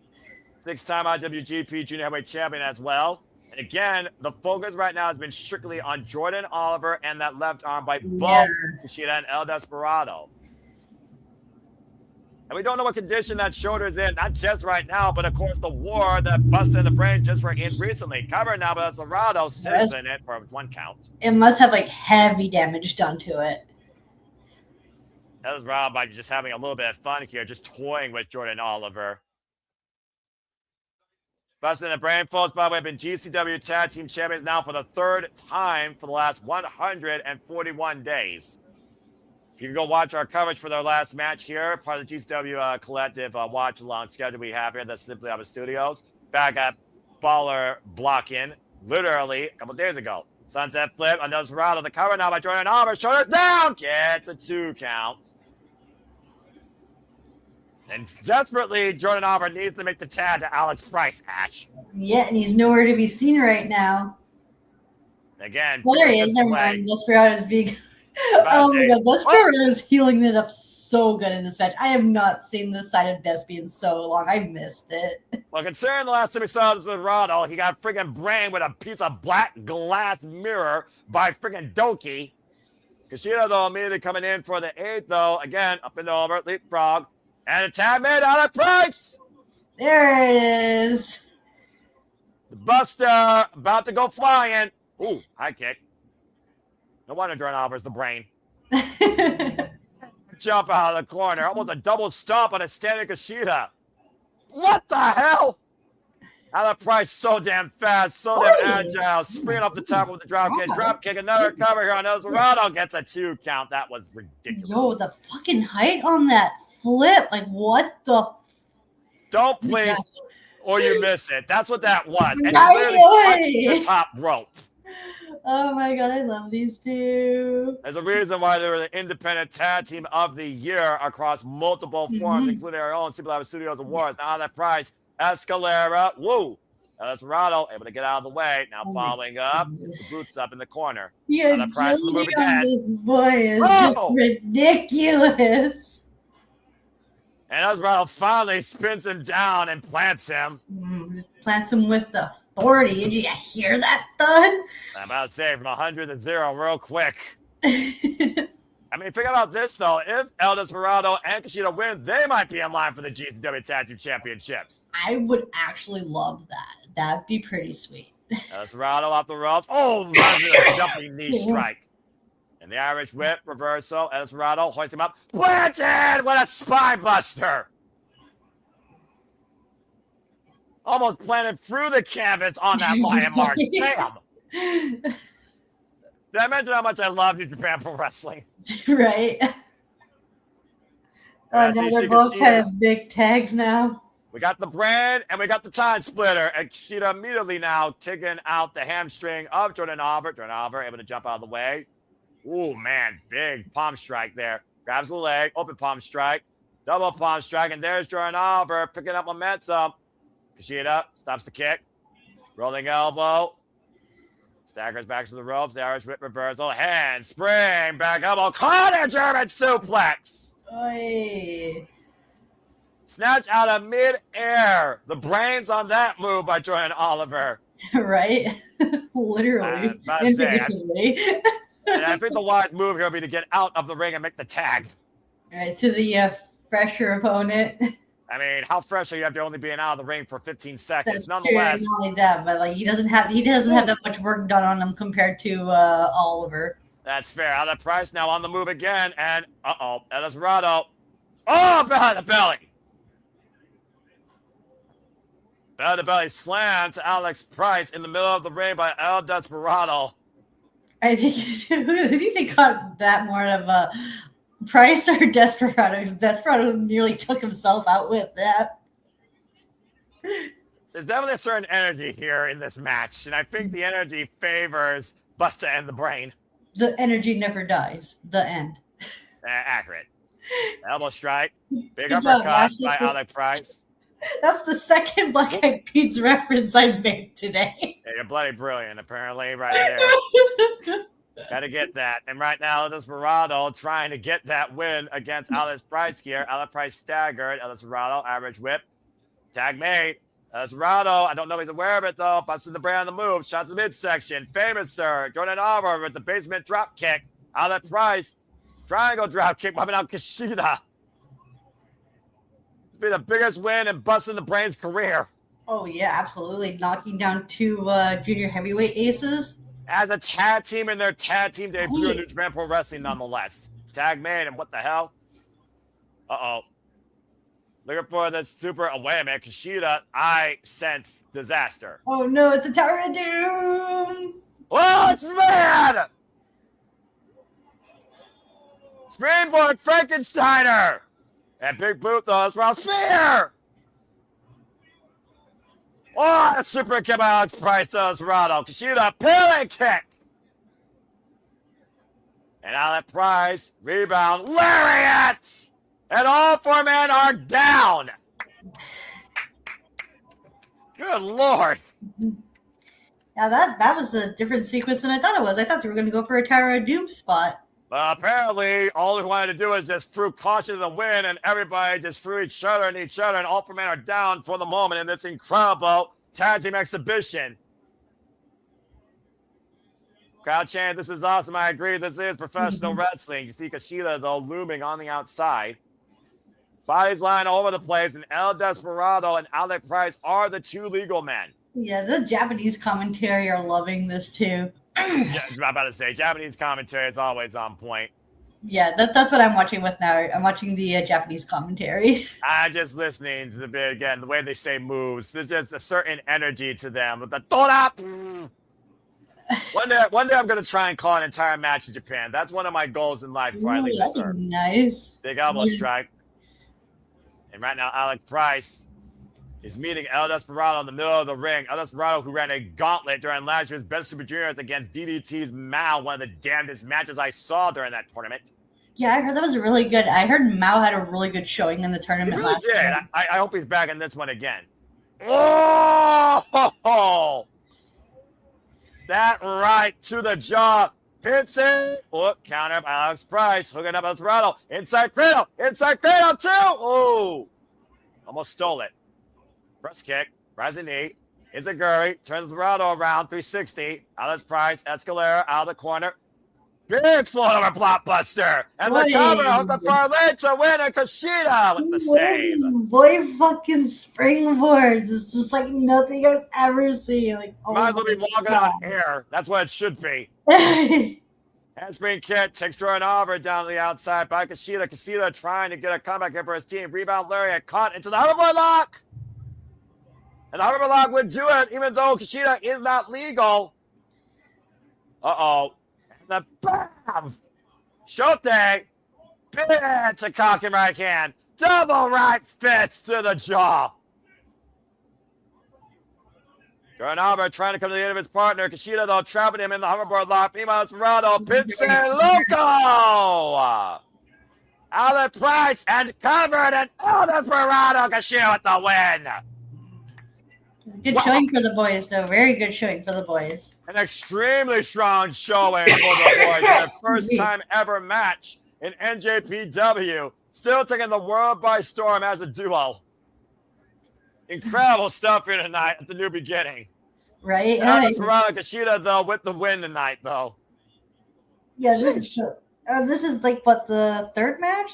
Fourth match? It's the 4th match on this incredible card. That no match has been a freaking bathroom break. Yeah, I spent $30 on this, and I feel like I've got my money's worth. Yeah. Because, of course I do. It's a New Japan show. I mean, you and I know what New Japan's worth. I'm just saying. Right. I even made that joke I even made that joke in the spaces I was part of yesterday, where it's like, I hate to sound like a shill, but I am literally shilling $15 for a New Japan World, and I feel like I get my money's worth every time. The end justifies the means, my friend. And as far as I know, Wheels, nice to see you. I don't believe he's ever been involved in WWE. I don't see anything. Hello. Good to see you, though. And again, Safet, yes, very good showing for Wyatt, DMP, Bustah, and the Brain. Kushida, though, just walking away. I want to see more of these boys in New Japan. I would love that. Like, whether it be singles or as a tag. I agree. I want to see Jordan. I want to see Alec Price versus Desperado in the Best Super Juniors after their exchange. Yo, that would slap. That would freaking slap. Like Jordan Oliver versus everyone in the division. I triggered Ash again, folks. Desperado with the show of respect to a very commendable challenge tonight out of Bustah and the Brain. Kushida and Desperado, your winners tonight at the new beginning in Trenton, New Jersey. Proving why those two are the aces of the division. Well, Desperado, without the gold, still leading by example, much to your point. Mm-hmm. Who's the junior heavyweight champion again? Doggy. Oh, he still is. Busting the brain chance rating out here. You gotta love it. Oh, bloody hell. All right. Well, the new beginning continues here as we move into our next match that loads up on our screens. Oh, wait a minute. Oh. Chicago. Ah, yes. Ash, You won the climax. there is not a stronger example of what professional wrestling is to define you above alpha, above super, above the best, the greatest, than being considered grade 1 as the G1 Climax kicks off this year in the Now Arena in Chicago, July 11th. And folks, we will be covering that. That's the day after your mom's birthday. Oh, well, happy early birthday to her. And again, folks, we plan on bringing you not only our bracketology, but coverage of the G1 Climax this year. So please stay tuned for more on that here at the Super Liable Studios with me and Ash. This year's G1 Climax. I want to give a shout out to our good friend Tay from the Wrestle Collective. She's going to be going to that show. Oh, wow. Yeah. That's freaking awesome. Gato, please sign YDMP for more NJPW dates. I mean, it's not going to be too hard to do that, I think, honestly. Yes. Also, speaking of, don't forget over on the Wrestle Collective YouTube channel, be on the lookout for Queens Road, which is their women's wrestling podcast, as well as Hot Dog and a Handshake as well, where they cover all things independent wrestling. I love that. Again, folks, follow the Wrestling Collective today. All right, Ash, well, speaking of coverage. Well, Speaking of coverage, let's go ahead and see who will be the face of NJPW World. It is time for the Underworld Television Championship match. Yeah, I'm going to watch the match that was spoiled for me. Well, I'm not spoiled. Hashtag spoiler free. I'm the type of person. I protect my mentality. Yes, I will say this. Even if the result of a match got spoiled for me, as long as I don't know how it happened, I'm good. All right, fair enough. The Alpha Konosuke Takeshita, who defined New Japan Pro Wrestling as the previous never Openweight champion with the most successful defenses in a single run holding that title. He was the man that beat the ace Hiroshi Tanahashi in his last match here in America last year at Windy City Riot. Last year's G1 Climax champion and former last IWGP World Heavyweight Champion. The Alpha Konosuke Takeshita is looking for gold once again in New Japan. Oh, yeah, that's right. Technically, Takesh is the last holder of the Cody Rhodes neck tattoo title. That's exactly right, Ash.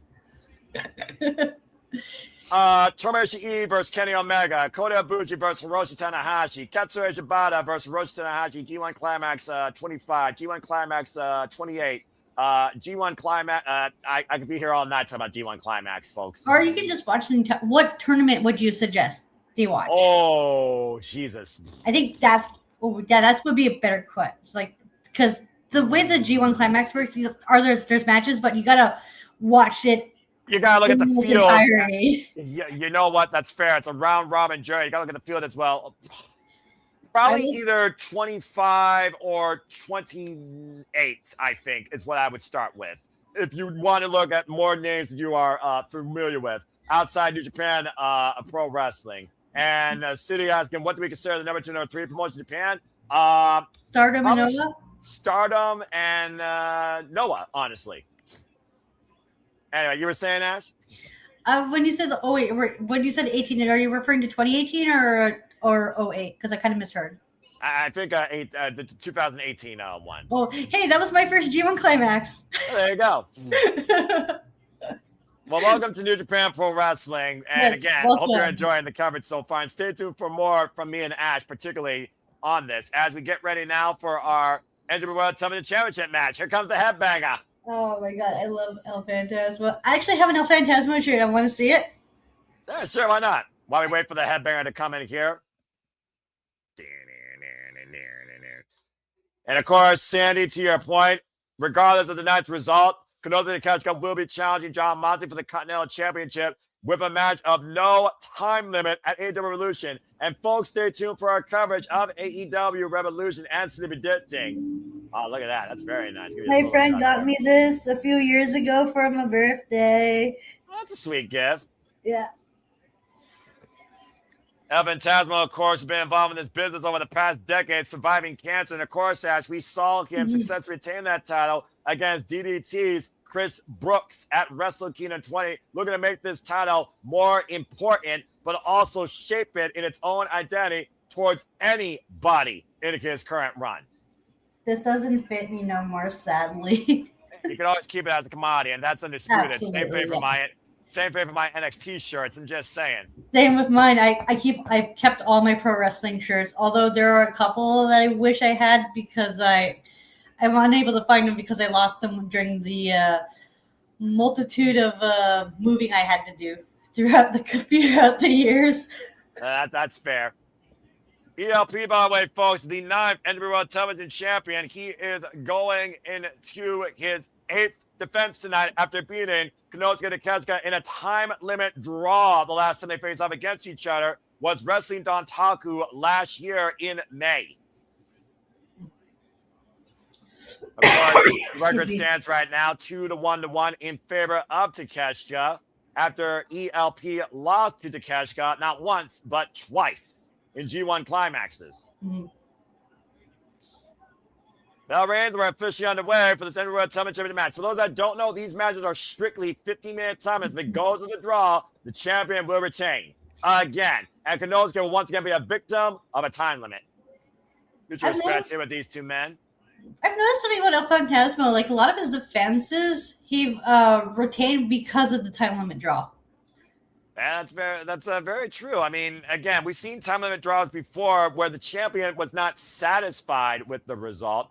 Case in point, Zack Sabre Jr. at one time couldn't stand the fact he couldn't beat his opponent within 15 minutes and wanted to rectify that. And it wasn't undoing against Jeff Cobb. The Cavada apply right now by ELP to Konosuke Takeshita. And we also got to consider here also, Ash, again, as we talked about, Konosuke right now, he has let time limits be his downfall. They've been the biggest flaws in his career. Headlock takeover right here. You think about against Claudio Castagnoli in last year's Continental Classic. John Moxley for the Continental Championship. Imagine if the time limit again. Imagine the time limit again gets him here when he already lost to ELP because the clock ran out. Oh, look at that. Lateral press. Again. You got to get this done as quick as possible. Time is your other enemy here. Both these men looking for the cover. And the crucifix trap too. Whoa. Don't I know a thing or two about that because time management and I are not friends at the moment. I'm about to say, you're doing your best, though. Let's be honest here. ELP has also gone to the 15-minute draw against the ace of New Japan, Hiroshi Tanahashi, defended successfully against Hartley Jackson, Rizusuke Taguchi, and, of course, Taiji Ishimori. Phantasmo wants to be Konosuke dead center. This is what New Japan Pro Wrestling is all about here. Again, Konosuke was not a child of New Japan. He was created in DDT. But this was always this young wrestler's dream.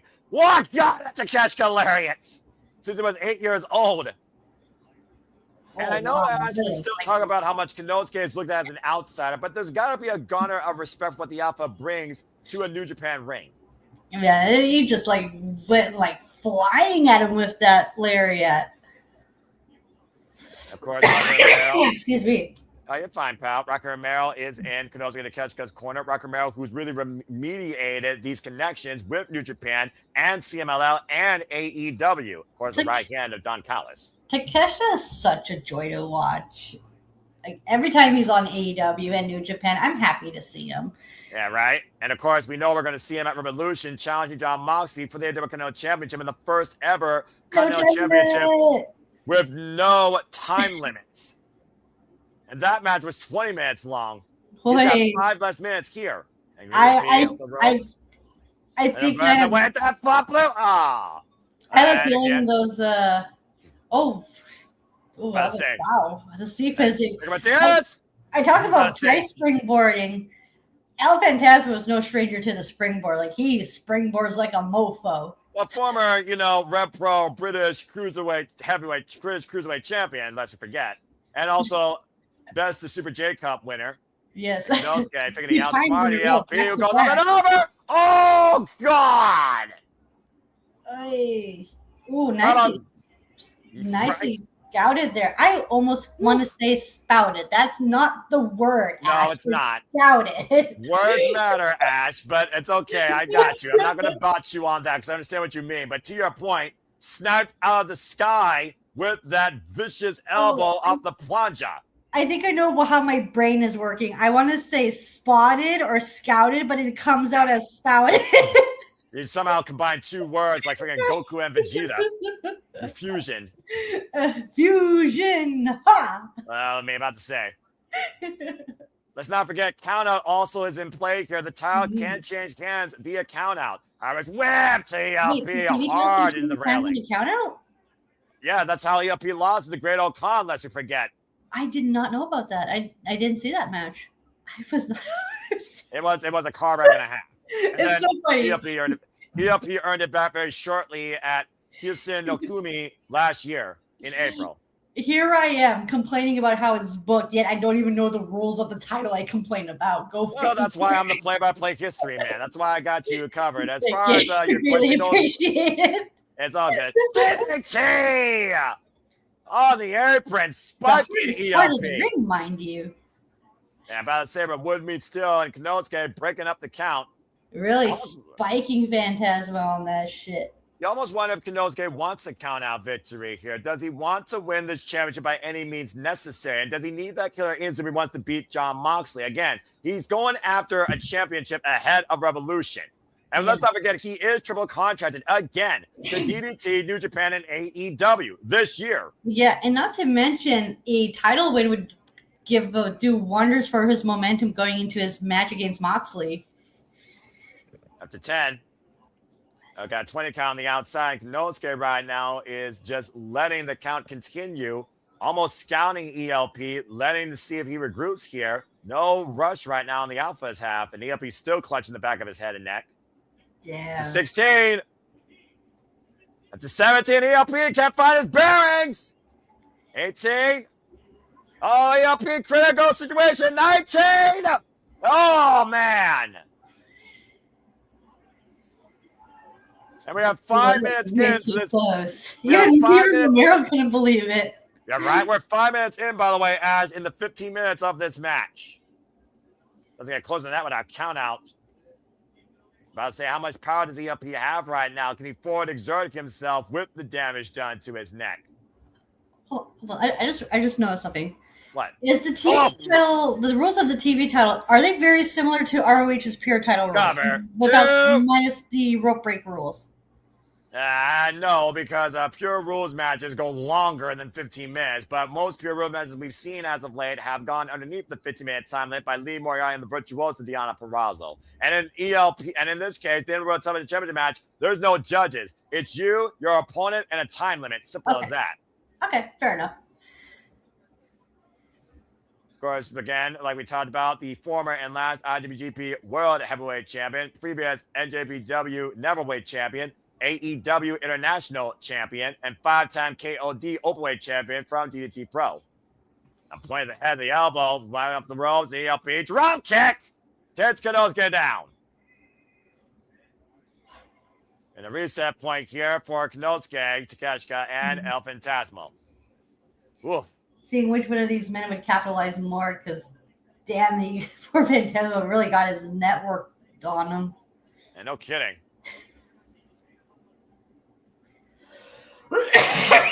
Excuse me. No, you're all right, pal.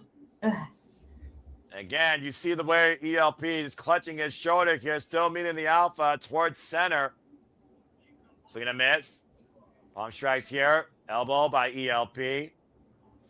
Irish whip, reversal. Konosuke with the reversal. ELP sent hard into the red turnbuckle. Gets the boot up, though. Creates separation off the second row. But Konosuke coming at today on DDT. Oof. I love the way Phantasmo does Tornado DDT. It's so beautiful.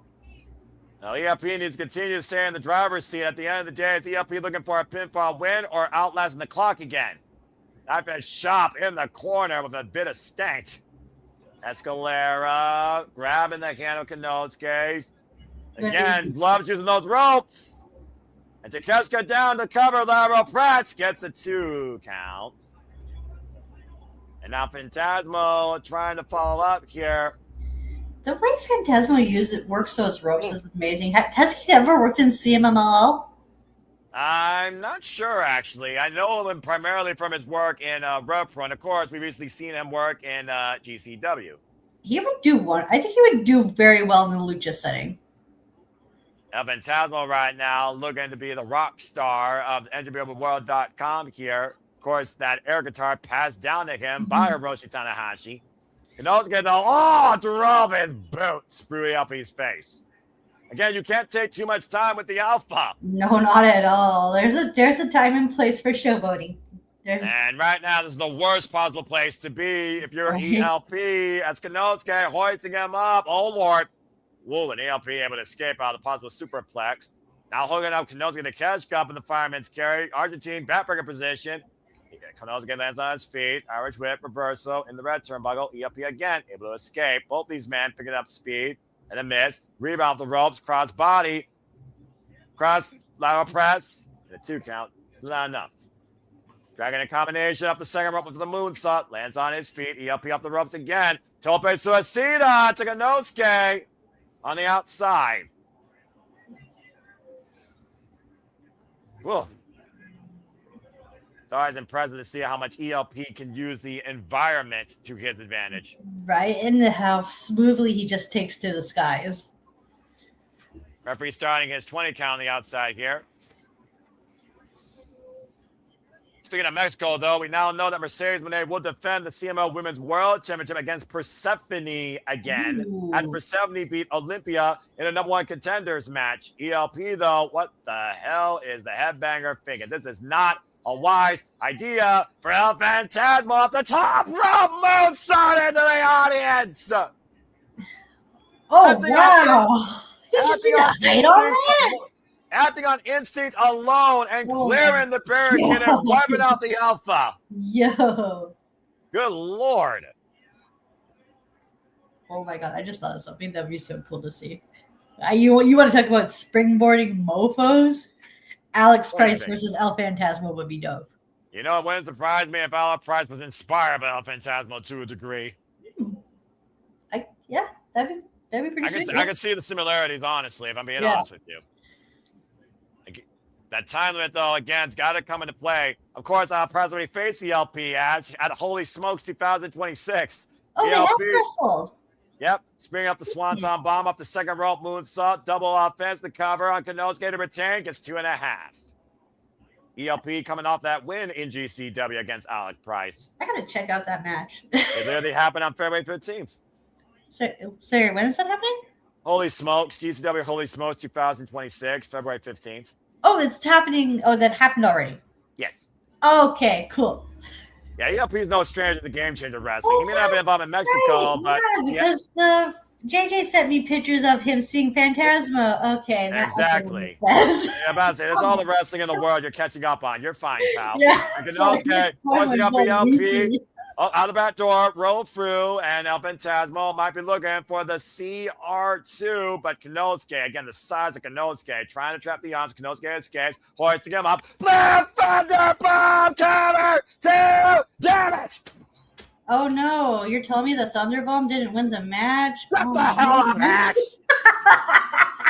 You keep setting yourself up for that. It will one day, damn it. Konosuke's going to be the one to do it. The jumping high kick in the corner. It's a gimmick, folks. Who do you think wins with the Thunderbomb first this year? Takeshita or Sami Zayn? Takeshita. Again, looking for the Frankensteiner, and Takeshita able to hold on to the top rope. Getting back to the match now. Off the second. Senton bomb, but on the knees. Bloody hell. Oi. That's going to do a number on this bum. And about to say, let's not forget how bad that bat was exaggerated by Yota-Tsuji in that Boston crash. Springing off the top rope. Went for the moonsault, crashed and burned. Now the Alpha in position. Power drive knee. ELP out of the way. Super kick. Wow, the elbow connects and both men down. 2 minutes left. 2 minutes left. 2 minutes? Oh my God! Wow. Wait. Both men down off that sudden death world-class exchange elbow strike super kick. Mm-hmm. Again, if the clock hits the time limit, ELP will retain again against Konosuke. The only opponent that ELP has drawn with during his current run. Oh wow. Outside Tanahashi. Ah yes. Both men staggering up to their feet. These All right, here we go. These have created quite the rivalry, haven't they? Especially for this title. And in fact, the tensions picked up last year after Konosuke beat Tanahashi, but respect was found when these two faced each other one-on-one for this title. Now looking for the power drive knee. Shoot the half, cover the man, level press. We got a new champion too. ELP gets the shoulder up. Ooh. How the hell did he kick out of that? Instinct. That's how. 1 minute left. 1 minute left. Look up the raging fire. ELP is getting on the back door. Once again, hooking up. Konosuke, Argentine backbreaker. Burning hammer. And once again, looking to hoist him up for the CR2. Means see you later. 1, 2. No, Konosuke gets the shoulder up. 30 seconds left. There's a rumble in Trenton, New Jersey. It's not an earthquake. Taking to the skies again. This is his wheelhouse. Oh, look, boy, can he hit it though? Thunder kids. Oh no, got the knees. That little slip maybe helped us. 10 seconds left. Raging fire counter. Inside cradle. Inside cradle too. Reverse by Konosuke. Still on the ELP. Hoisted up again. Raging fire by ELP. Oh, and the time expires again. Oh. Wow. What the hell? Okay. Again, the 15 minutes have elapsed. This match is a draw. Once again, the time limit is Konosuke's downfall. ELP is still NJPW World Television Champion. Well, and the crowd are not happy about it. They're saying for 5 more. They're calling for 5 more minutes. Well, they do not want to see this. They want a definitive finish. Will we get to see that? I mean, does Konosuke want that? Does ELP want that? Mm-hmm. Takeshi's probably thinking, not another time limit. I'm sick of this shit. A victim of the time limit, once again, is the Alpha here in New Japan Pro Wrestling. This is not what nobody wanted. You can tell that the Alpha and ELP are both very disappointed. Oh, whoa. ELP threw the title aside. And Konosuke the Cash Cow trying to keep his head up high. Again, Konosuke's got to refocus here. He's got Revolution around the corner. So, again, you know there's no time limit involved there. So, unfortunately, wait a minute. ELP's got Mike. Oh. Hey. It's not working. Right, done a fucking time of that draw. Yes, you have. Now twice. You and Moxley. Those did time of that draw. Damn right they did. Hey, Trenton. Do you want to see time of that draw? Hey, Chad, do you want to see a time of that draw? Ash, you want to see time of that draw? No. 5 more minutes. 5 more minutes. Tanahashi, restart the match. Hey. Trenton, New Jersey, East Coast Maniacs. Hey. You want 5 more minutes? Yes. I want 5 more minutes. Guess what? And the cash down is 5 more too. The boss isn't here, but you heard the people. Wait, ELP, are you going to business for yourself? I'm about to say. I mean, can you do it in 5 minutes? Oh! I think Konosuke is going to take up on that offer. I don't know how wise this is, though, Ash. We just saw these two men go to war for 15 minutes. ELP might just suffer his own downfall. We got 5 more minutes on the clock. Bell rings right away. Here we go. I think Phantasmo was sick of the time limits, too. He wants to prove that he's a fighting champion as well. Well, why don't you just preserve yourself for another day? Do it at a different time, man. This is ridiculous. Oh, so about kick. I mean, something literally rots ELP and Konosuke here tonight. Something that's a good turns the Alpha around ELP. Oh, gets him with an elbow. World class. Drops ELP to his knees. And this might be the undoing of the World Television Champion. Knee pad down. ELP right before the fall. Oh, wait, the sidestep. Schoolboy, roll up, ELP. Kick out by Konosuke at 2.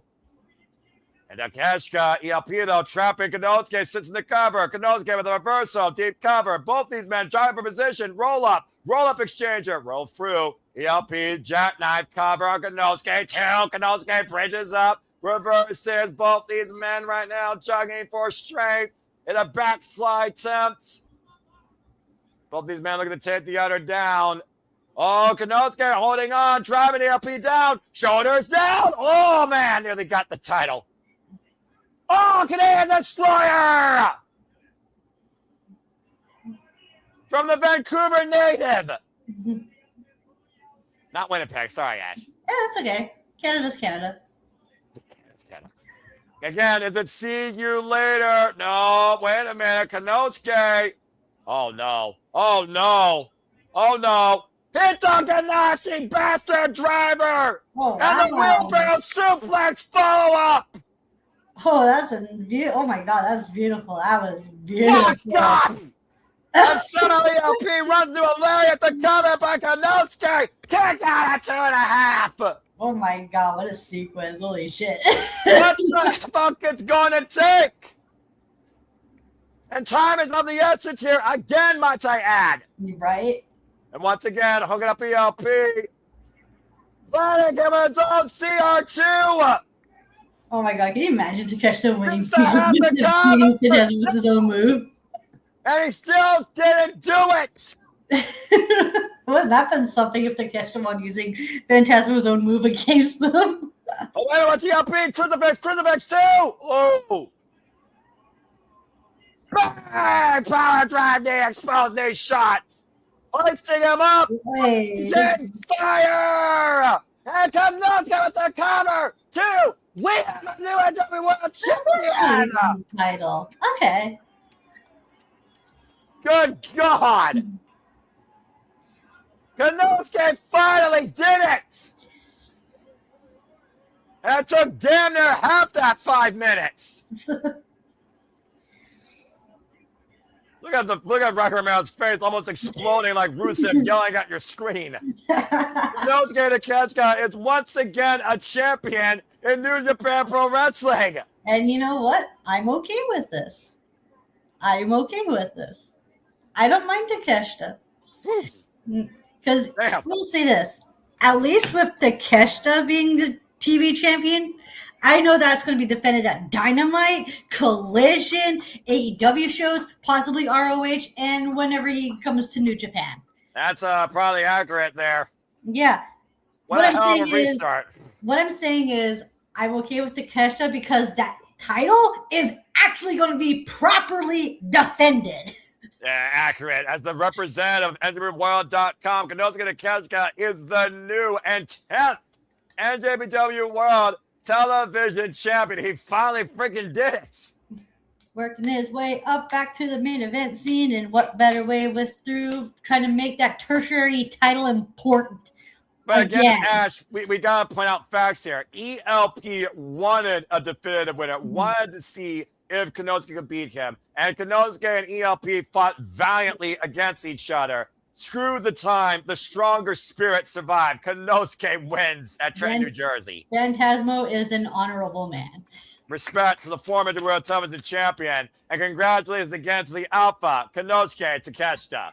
Make the TV title great again, Takeshita. Good Lord. And of course, we know the IWGP Global Heavyweight Championship will be on the line in the main event. There could be more gold coming home to the Don Callis family and to AEW if Andrade has his way with Yota Tsuji. In the meantime, though, there's a new face for NWWorld.com, and his name is the Alpha, Konosuke Takeshita. This was a good match. I liked it. Yeah, I'm about to say, I love the family guy and extra. I love matches with definitive wins and decisions based on the better wrestler and the stronger spirit. That's what New Japan's all about. Oh, that was awesome. Woof. All right. Well, we got another break here. Oh, boy. As you know, we look back at New Year's Dash, which you didn't watch, and unfortunately, your boys lost against the, let's just call it what it is, the Knockout Brothers, bringing a whole different high to New Japan Pro Wrestling, where you don't think you feel. I can't even be mad about that because during our coverage, did I or did I not say I want these two to be dominant and I don't want them losing that title until Dominion? Well, you also pointed out that we need consistency, and that's the ambition behind the Knockout Brothers when it came to leading the New Japan Pro Wrestling Tag Team Division. These titles matter. These titles will stay on us. We will be the foes to beat. We will be the ones to be standards. And so far, they've been that, including beating Uemura and Shota Umino in a rematch at the New Beginning in Osaka. But the Gates of Agony now demand that they get a chance, which brings us to the night. Yuto-Ice, Oskar taking on Bishop Kaun and Liona for the IWGP Heavyweight Tag Team Championships. Let's get high. Big up. So says Yuto-Ice. Yuto-Ice might be literally an anti-hero right now when it comes to what New Japan is all about, honestly. And I'm here for it. What I just did there, I should not be doing. I'm way too white to be doing that shit. Look, I'm not going to judge you, sister. Here we go, folks. Action continues here at the New Beginning. Time for the IWGP Heavyweight Tag Team Championships. Like, I love how these two are revitalizing the division because for the longest time, one of my main complaints is how the tag division in New Japan is so non-existent and it doesn't feel important. And these two just help put it on the map again because one of the many things I love about New Japan Pro Wrestling is the same thing I love about AEW is their importance on tag team wrestling. Damn it. Because I love tag teams. I love tag team wrestling. And I said again some thoughts. One of those things where it's like tag team wrestling was a lost art for a period of time. And in the last count of year, AEW and New Japan have revived it incredibly. Continue. It's like I love tag team wrestling, and that was one of the things that got me into TNA Impact when I watched it during the Hogan era was the tag team. Like, I just love tag teams in general. Like, I love the idea of like two random people coming together as a cohesive unit and just making magic with another team of that same nature. Yeah. To your point, last year, Tomohiro Ishii and Taiji fought Shota Umino and Uemura to challenge for the Knockout Brothers literally earlier this year on the road to the New Beginning, and it was already a match of the year contender, and we saw what the challenge was to the Knockout Brothers. Now tonight, they face an open challenge accepted by the Demands Gates of Agony, and this is a first-time ever tag team matchup. So let's get high for this one, folks. This is going to hit hard. And of course, the last time, as I said, we saw Bishop Kaun Liona. It was literally in 2023 in New Japan Pro Wrestling in the World Tag League. But here comes your consistent foundation and MVP Tokyo Pro Sports Award winning tag team of Japanese wrestling, the IWGP Tag Team Champions, the Knockout Brothers. They're part of the Unbound Co. as well, yes? Yes, that is correct. And let's not forget, they were literally brought in from Excursion by David Finlay to confront the previous champions. Remember, these guys took the titles from Tomohiro Ishii and Taiji. Yeah, like right out the gate, too. At King of Pro Wrestling, was it? Yeah. And of course, this is the first time we're seeing the IWGP Heavyweight Tag Team Championships defended in America on an NJPW show. Remember, the last time we saw these titles defended in America was the inaugural Forbidden Door. This will be their fourth defense tonight after overcoming Shota Umino and Uemura at King of Pro Wrestling 2025. And of course, challenging at New Year's Dash, Rhea Oiwa and Zack Sabre Jr., who brought a hell of a fight. And coming off their win in the New Beginning Osaka against Shota Umino and Uemura, a combined 20 minutes plus average of knockdown, drag-out action the Knockout Brothers have brought in each of their matches when the strats are on the line. Look how tall that freaking guy is from Germany. Right? Ice. Knock out the brothers, who who went undefeated for 70 tag team matches in Germany alone. This team is truly a brotherhood defined on tag team wrestling, supporting one another since 2023. To think, this is the former Yuto Nagashima and Oskar Loibe that we are seeing now in New Japan Pro Wrestling. Yeah, they trained together as young lions, and they're like, we grew up together as a team in the dojo. We're coming in together as a team. From Europa to WXW, the Young Blood, now the Knockout Brothers, now the current IWGP Heavyweight Tag Team Champions. They are the 111th Tag Team Champions in this company's history. Oh, boy. I'm just waiting for Liona and Oskar to mix up. Okay, let's just get right into it right now. Just give up each other's faces. I don't think the ref's going to maintain much control on this one, man. If they can, that is. That's a fair point. Liona is a big boy, by the way, too, all right? And Oskar Loibe still towers him. Not by much, though. And, of course, again, title's going to his hands. We have pinfall or submission inside the ring. Knockout Brothers going into, again, their fourth defense of the IWGP Tag Team Championships. First ever defense on NJPW of America for these straps.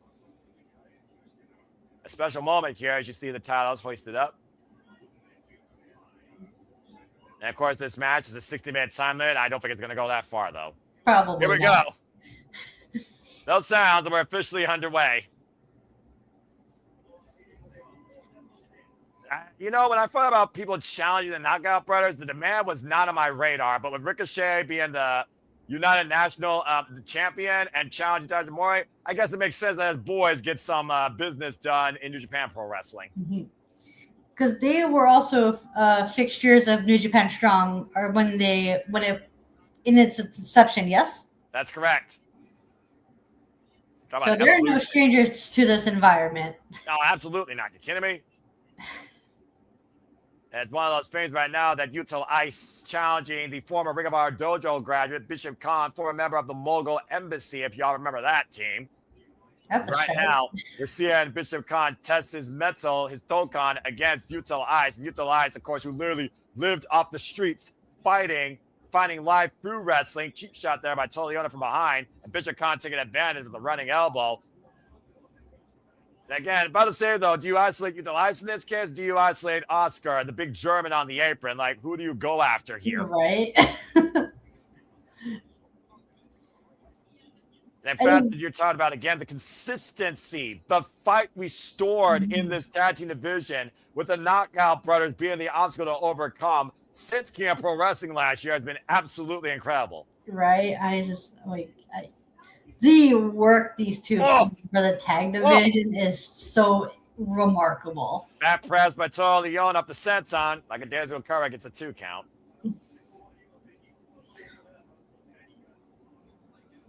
I'm about to say, you think about again, though, what does New Japan, the rest of the tag team division, what does Uemura and Shota Umino particularly think about this, knowing they've lost these two, not once, but twice? Do they still believe that they can be a tag team? And can they motivate New Japan Pro Wrestling their way as the champions? Can they overcome the Knockout Brothers? We all know the long-term kids with Uemura and, of course, Yuto-Ice particularly.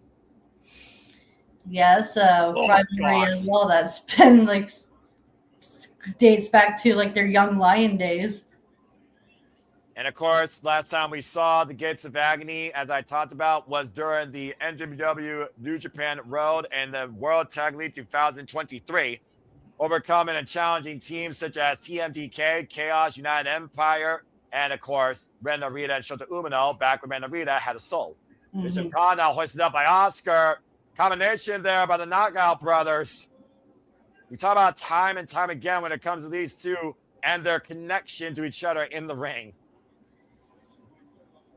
Freaking matches against Shota Umino and Uemura already being top that shit candidates for tag team wrestling. Nice. I gotta check that out whenever I get around to doing so. And I'm about to say, your timeline's just gonna get longer and longer and longer, pal. But hey, the internet's forever. Yes. Yuto-Ice right now just keying off against Bishop Kaun in the corner. Ugh. Big Soba kick right now. And, oh, God! Here comes. Oh, never mind. Psych. I'm about to say, Not you today. were saying, Ash? Not Yeah, I tonight. was about to say, like, not today. Freaking pounce. Oskar driven down with the running drop kick. And meanwhile, Bishop Kaun over the top. Uh-oh. Oh, my goodness. Oskar catching him, though. Get to the midsection. And meanwhile, Yota, good grief. Just bulldozing his way through Oskar into the railings. I'm about to say, let's keep in mind, by the way, Liona and Bishop Kaun are coming off that ridiculous mile-high madness from this past Wednesday on Dynamite. About to say, Liona, you need freaking somebody for your athletic commission. Just put him on your football team to run through players. Good grief. Dude could run through brick walls if he wanted to, probably. Gates Vanity looking to close the gates on the Knockout Brothers' chances of holding on to that to be able to tag team straps. Big Night Bitch chop. Just isolating Ice from Oskar, trying to keep that big man down and just keep him away from Oskar. Oh, jeez. Oh, Oskar, though. And Yuto-Ice asking Bishop Kaun to keep bringing it, though. Again, you don't think, you feel. Well, I'm sure he's feeling a lot right now. And from the Ice, though, stops that rally. Right back inside the ring, quick tag made to the big man, Liona, and oh boy. Okay, that's just lackadaisical how I've ever seen it. A 2 count with the boot almost on Yuto-Ice's throat. And for right now, Oskar has been neutralized. Oskar is nowhere to be found. Yeah, which is a good strategy from Gates of Agony. Just get the big man down, keep him isolated, and just continuously pick apart Ice. About to say, every single step right now, the Gates of Agony just slow, methodical, calculated, and right now just dissecting Yuto-Ice. Now a nerve grab onto the ribs and kidneys of Yuto-Ice. You don't see a lot of this usually, though, in tag team wrestling particularly, Ash. It's a little bit of a different take if you ask me. Yeah, absolutely. Again, Knockout Brothers has been tag champions now, folks, for 155 days. They are the longest reigning champions as far as the singles run go since Bishamon last held the gold in 2023 to 2024 for 214 days. Wow. Every other run has been pretty much less than 100 days, with the exception of TMDK, who held it for 148 days. Now, Yuto-Ice looking for the tag here, creating separation between him and Liona. But again, Oskar is nowhere to be found. No. And about to say, utilizing the handicap, no strain of that situation. As far as his life story goes, squashed right now and splashed by the gates. Mr. Kaun right now double teaming him.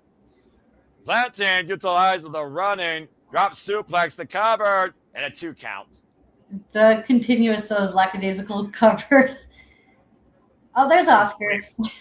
Slowly making his way back up to the apron. Rallying Yuto-Ice. I'm about to say, you do not want to insult or underestimate Yuto-Ice. I'm just saying. Not at all. Ask Ishii when he got knocked the fuck out. Right? I still can't believe Yuto did that. Now I want to see Yuto. Yeah, I saw a clip of that on Twitter. I'm like, oh, what? You're right? I say, Tomohiro is the farthest thing from a glass jaw. Yeah, no right kidding, now, right? trying to hoist up Yuto. Yuto, though, hoisting up Bishop Kaun in the stalling vertical drop suplex. Great power there, and a critical moment here for the tag champions to bounce back in this match. Mm-hmm. Yeah, he's in desperate need for a tag right now if he can make it to Oskar. The strength of Oskar also goes with his reach here. Tag made to the big, near 7-foot German. Oh boy, the big guys are about to collide here, Ash. Oh, shit. Whoa! This match brought to you by the word meat, or in this case, Kobe. Shoulder block right now of Oskar and Liona. And knife edge chops here. Now, Oskar, by the way, folks, is 6'7", 253 pounds. The meat chance raining out here in Trenton, New Jersey. I love it. Oh, good grief. Who's going to give first in this exchange? Oh, God. Just clubbing each other. It's like tenderizing a steak, Mm-hmm. which ironically I had earlier today. Oh, nice. What'd you have with it? Mushrooms and baked potato. My Oh, mom nice. did them on George Foreman grill. It only took 7 minutes. God Oh, bless her. nice. That's how I make. That's how I have my steak too, with baked potato and mushrooms. Cheese and butter. And right now, Big Boot turns totally on his sideways, and oh my God, look at the power! Oh, Bishop Kaun saving his partner. If there's anybody that can hoist up Liona in this business, it probably is Oskar. And possibly Oleg too. That's fair. Oh, but right now, Oskar. But in the tag team setting, yeah, probably Oskar. Yeah, I'm about to say, running through the gates, Liona, average whip. Oh my gosh! Oh, slamming the big man down. Planning him with authority too. When was the last time you saw anybody hoist up Liona like that? Honestly, I don't think I have. Good grief. Now Oskar on the move here. Went for the leg drop. Bishop Kaun with a sliding forearm. Yuto-Ice though with the boot. Big uppercut. And kitchen sink knee to the midsection, drops Toa. Big boot turns Oskar sideways. Boot to the midsection by Bishop Kaun. The Irish whip. Yuto-Ice front on the corner. Gets the boots up though. Ooh, is a Guri. Yuto now to the second rope. Flies out of the corner with the lariat. I believe Oskar and Toa are still legal, by the way, folks. And Liona has Oskar up on the shoulders. And Yuto, what the fuck? Okay, I can't believe that. Yeah. Oh man. Over here. 2-for-1 special with the Samoan drop faraway slam on the knockout bars by Liona alone. That is freakish. And Oskar is going to be left all alone once again. That's near 500 plus pounds that Liona had for a moment. Single-handedly too, yeah, mind you. Jesus Christ. Oskar right now hoisted up on the top turnbuckle here. I always said Liona was a force to be reckoned with ever since I saw him on AEW Dark. And right now, again, though, these big men are exhausting a ton of energy, swinging a miss right now. And Oskar with a sleeper hold on Liona.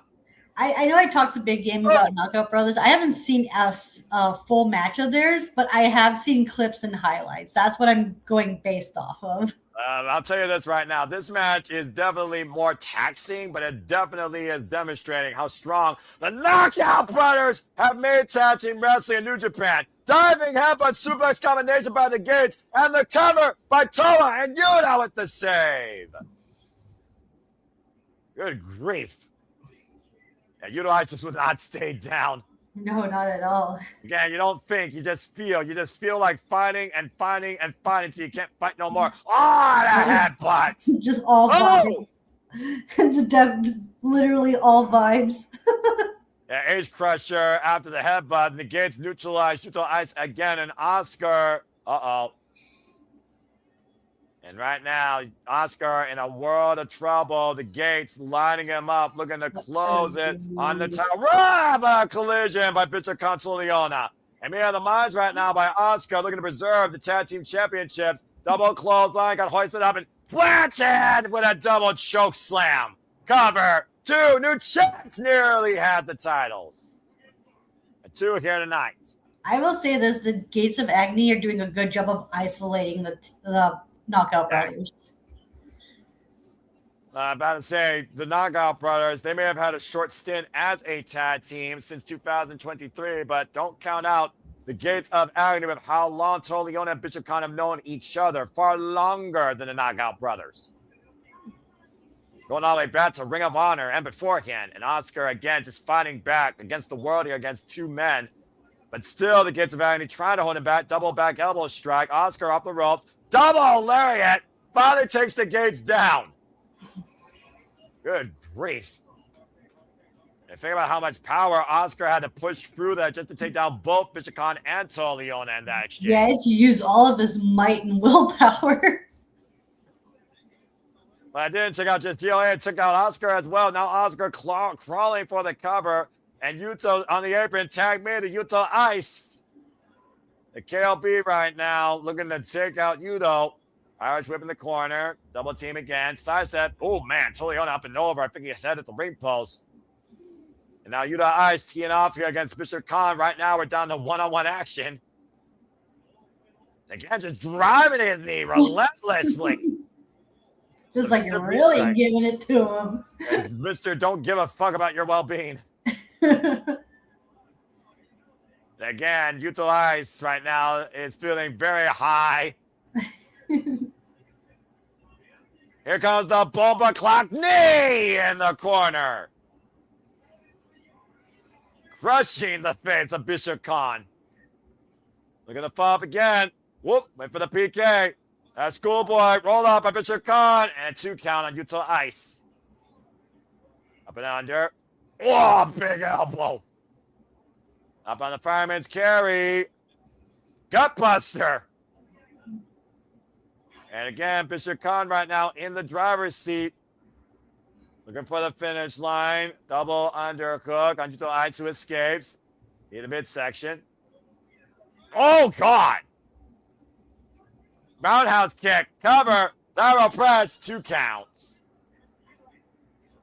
I thought that was going to be a knockout blow there, Ash. Right? Unintended. Oh, wait, sorry. This is my first match I watched with their Censor King of Pro Wrestling because I forgot we covered that. I'm about to say, yeah, you realize you had an out-of-body experience during that match. Yes. While this match, a cover, 2, this match has been heavy hitting and heavy taxing. Yes. Big, meaty match. I love this. Yeah, I'm about to say, not the same velocity, but just as much intensity. Uh-oh. Okay, now we might pick up the mood here. Okay, this is good. Okay. Oh my. Just slapping the face out of Liona, Yuto-Ice. Oh! And Yuto, okay, now we're getting somewhere here. A swing and a miss, and right now we're going to test each other's spirits. How much do you feel? Oh, big back heel kick. Just gracing Liona. Looking for that knockout shot. Super kick takes Yuto down. We are 10 minutes in this match, by the way. 10 minutes. But you don't want to start the referee, though. We're only 10 minutes in this match, by the way. You don't want to start referee, by the way, Liona. You realize what you're in, right? Freaking Yuto-Ice dropping like a bobblehead. Yuto-Ice is something special, I will say that. Dude's got game. And swagger. Oh, boy. Liona, though. What the hell is he looking for here? Looking at end and you. Oh, Oskar from behind with the sleeper hold. Oskar with assistance right now on Liona, who still has Yuto-Ice in his clutches, finally letting go of Yuto. I mean, again, even a monster has to breathe, Ash. You right? That sleeper hold literally firmly in the throat. Oh! They may be monstrous, but they're not immortal. Big right hand might have just knocked out Liona, now hoisted up. Double team power bomb. Liona dropped down hard. Rosalie outside. The knockout priors might be looking to finish things off here. Oh, shotgun drop coming Bishop Kaun to Oskar. Yuto-Ice and Liona are the 2 legal men here, I believe. Oh, okay. Man, this has been so chaotic. I forgot who the legal men were. Yeah, you and me both almost. Wow, rebound Lariat wipes out Yuto-Ice. Just a stiff arm. This has been nothing but a stiff match, straight up. Pedigree by Bishop Kaun. Shoots the half as a game over. Hit the far leg side press. Kick out at 2.5 by Yuto-Ice. Good Lord. I thought we were going to have new champions there for a moment. It's the longest 10 minutes of all 4 of these men's life. And still going. And again, knocked off. Meanwhile, Yuto's got him set up. In Oskar's arms, looking for the KOB, and Bishop Kaun able to escape. Pressing knee strike. Again, though, Oskar catching Bishop. Oh, man. The strength of Oskar. Kick to the side of the head. And right now, the knockout priors might be looking to close the gates on this chance. KOB! Cover 2. That's the 3. Knockout priors retain. And still, IWGP Heavyweight Tag Team Champions in a very stiff media affair. This was their shortest match so far, yes? Oh, hell yes, it was. Okay. But I would not say it was an easy battle. No, not at all. They might have met their match when it comes to like hard hitting tag team. I'd say. You Of course, know, we saw the Ultra Gym Gymnasium, the 54th anniversary event. Man, a hell of a massive win, though, for the Knockout Brothers tonight at the new beginning. Taxing battle against the Gates of Agony, who stepped up to the plate. Big success here for Oskar and Yuto-Ice. you know who I'd love to see these two have a match against, but their whereabouts is super unknown right now. Think? What? I would love to see these two challenge the founders of TMDK. That'd be an interesting affair. TMDK, Shane Hayes, and Mikey Nichols, of course, notorious strong and IWGP tag team champions. Well, I don't know what you were feeling during that match, yes, but I know that they're going to be feeling that fight tomorrow. Yeah, absolutely. And mutual respect, though, by Leona and Bishop Kaun, who, again, they can't really deny the fight they brought tonight. At the end of the day, KLB was just better. Mm-hmm. They showed up and showed out. I want to see these two take on the Hurston again. Ooh, that'd be a good hard-hitting match, too, yeah. People. Forbidden Door, book it, Tony Khan. Oh, I would love that. That'd be so cool. I wouldn't mind seeing this again, though, honestly. Again, that was a stiff media affair. It didn't have to be fast and furious. It just had to be hard and impactful, and the stronger team won. An impressive duo that Oskar and Ice have become in their short 3-year tenure together as a team. And less than a year, might I add, New Japan Pro Wrestling since their return. Oh, my gosh. Well, I'll say what's next for the Knockout Brothers. Of course, the New Japan Cup.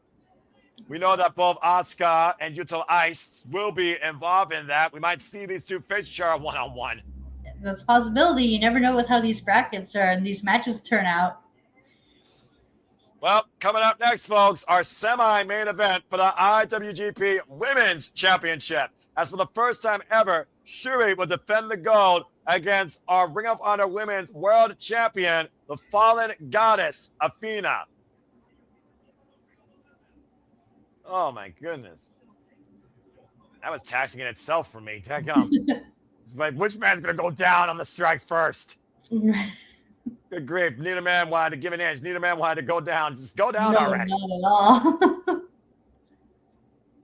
Of course, the IWGP Women's Championship held originally by Kairi Hojo, Mercedes Monet, Mayu Iwatani, Saray, and of course our two-time IWGP Women's Champion, Syuri, who won it last year at King of Pro Wrestling and defended it successfully at Wrestle Kingdom 20 in the Tokyo Dome against Saya Kamitani, the Phoenix Queen of Stardom, also winning the NWA Strong Women's Championship. Syuri this year is out to prove that she is the strongest across all of Japan, representing NJPW. The first time we saw Syuri and Athena face each other, ironically, was last year in the Casino Gauntlet match at AEW All in Texas. Something told me after that point we're going to see these two go one-on-one eventually. Yeah, and that's what brings us to now. And of course, Athena has been the forever Ring of Honor Women's World Champion now for 1,000+ days. It's about precision, fury, and a test to truly show that you are the strongest, most definitive competitor in Joshi Pro Wrestling. The Joshi Killer versus the former UWF fighter, Syuri Athena, for the first time ever for the IWGP Women's Championship.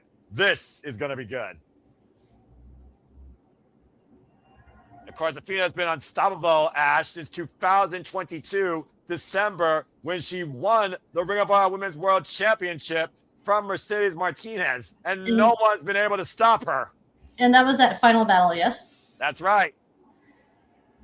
With wins over Hikaru Shida, Sky Blue, Thekla, the current AEW Women's World Champion, Billy Starks, not once, but twice, Nyla Rose.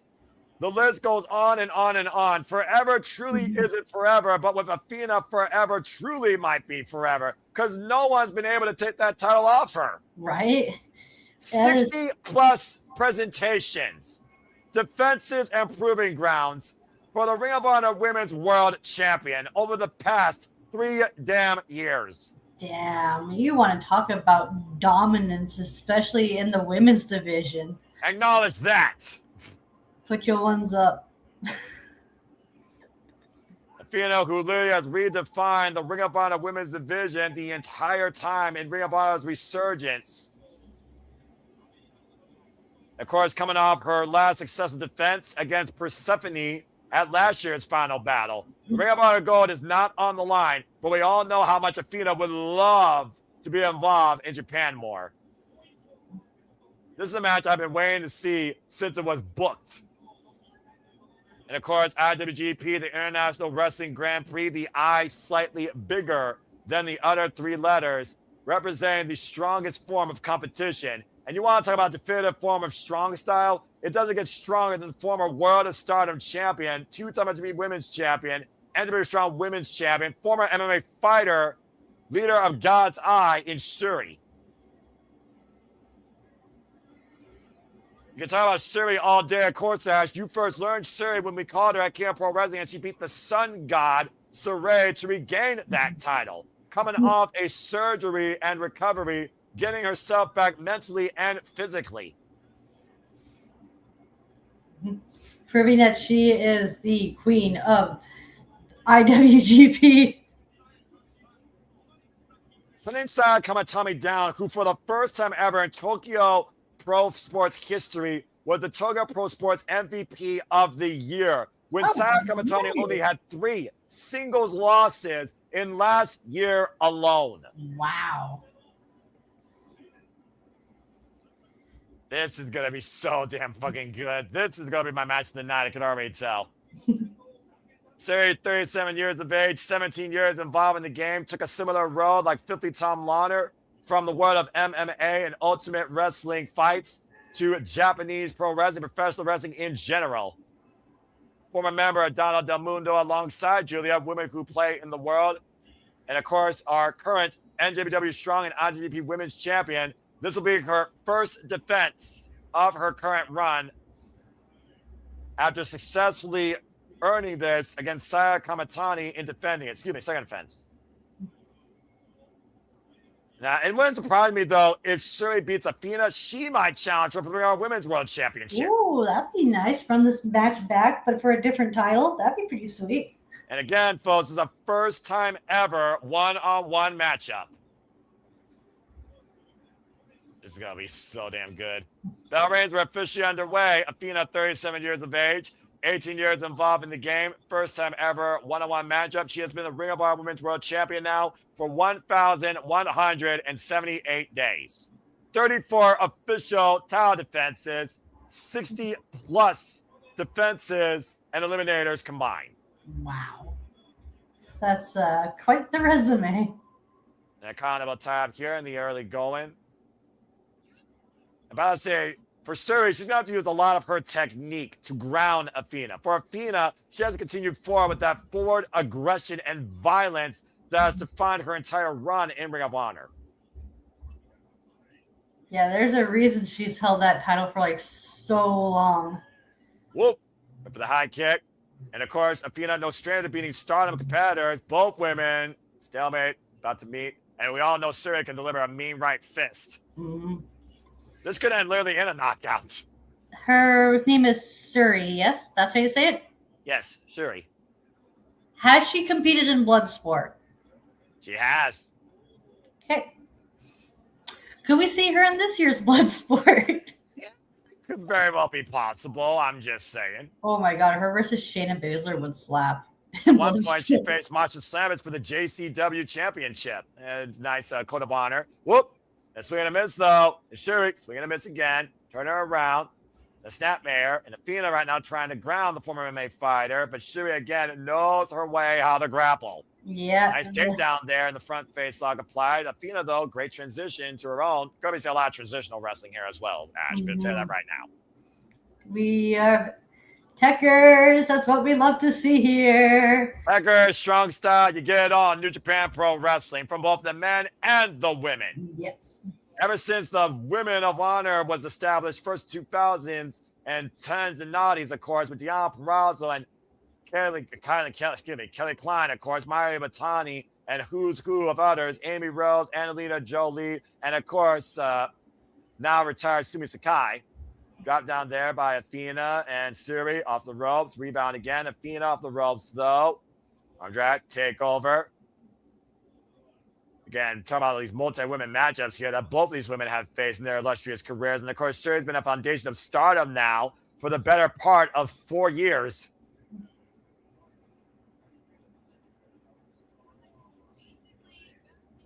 And again, we're back to stalemate here for the moment, Ash. Mm-hmm. Whoa! For the boot. Drop kick! Shot Athena head first in the turnbuckle. Ooh, that's kind of like might have been, knocked her out like a bit, got a little bit of whiplash there. Butterfly suplex, float over into the cover, gets a 1 count.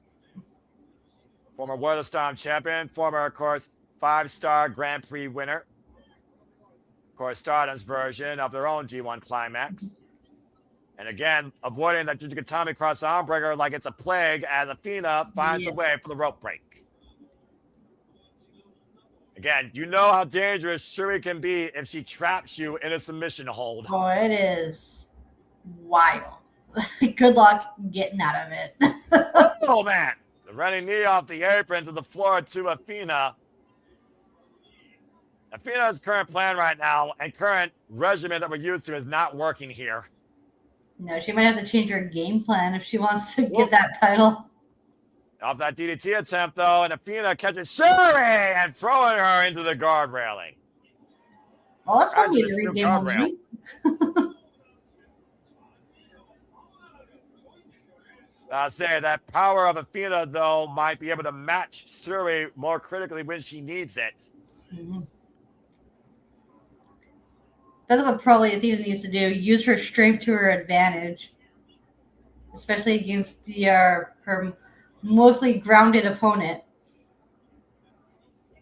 And there's no limitation to what Athena is capable of if we've seen more than ever out of the Ring of Honor Women's World Champion based on the resume competitors alone she's beaten in and out of Stardom, AEW, CMLL, and even Maple Leaf Pro Wrestling. She defended her Ring of Honor Women's World Champion successfully against the current MLP Women's Champion, Michelle Shaw. And again, right now, Syuri also probably is mentally a little bit disfocused considering one of her running mates in her faction, the high-speed trickster, Saga Kashima, is retiring this year. Oh, wow. And Saga, of course, has been part of God's Eye ever since the fallout with Oedo Tai, after the loser must leave their faction match in Stardom, and she was on the losing side against the former Queen's Quest, Saya Kamatani and Utami Hayashita. And of course, the New Japan Cup coming up here this week, might I add, folks, starting on March 4th for 2026. Of course, the winner of that will get a chance to secure Genesis against the IWGP champion. Vicious running forearm. Irish whip into the corner, and Athena right now being the aggressor. Cartwheel forearm strike. And Just Athena really giving her the business with those shots. And the cover now by Athena gets a 2 count. And that's Athena's greatest strength, that forward aggression. When she starts moving and just constantly keeps the offense. We talked about, again, how dangerous and violent Athena can be if pushed to that. You're right.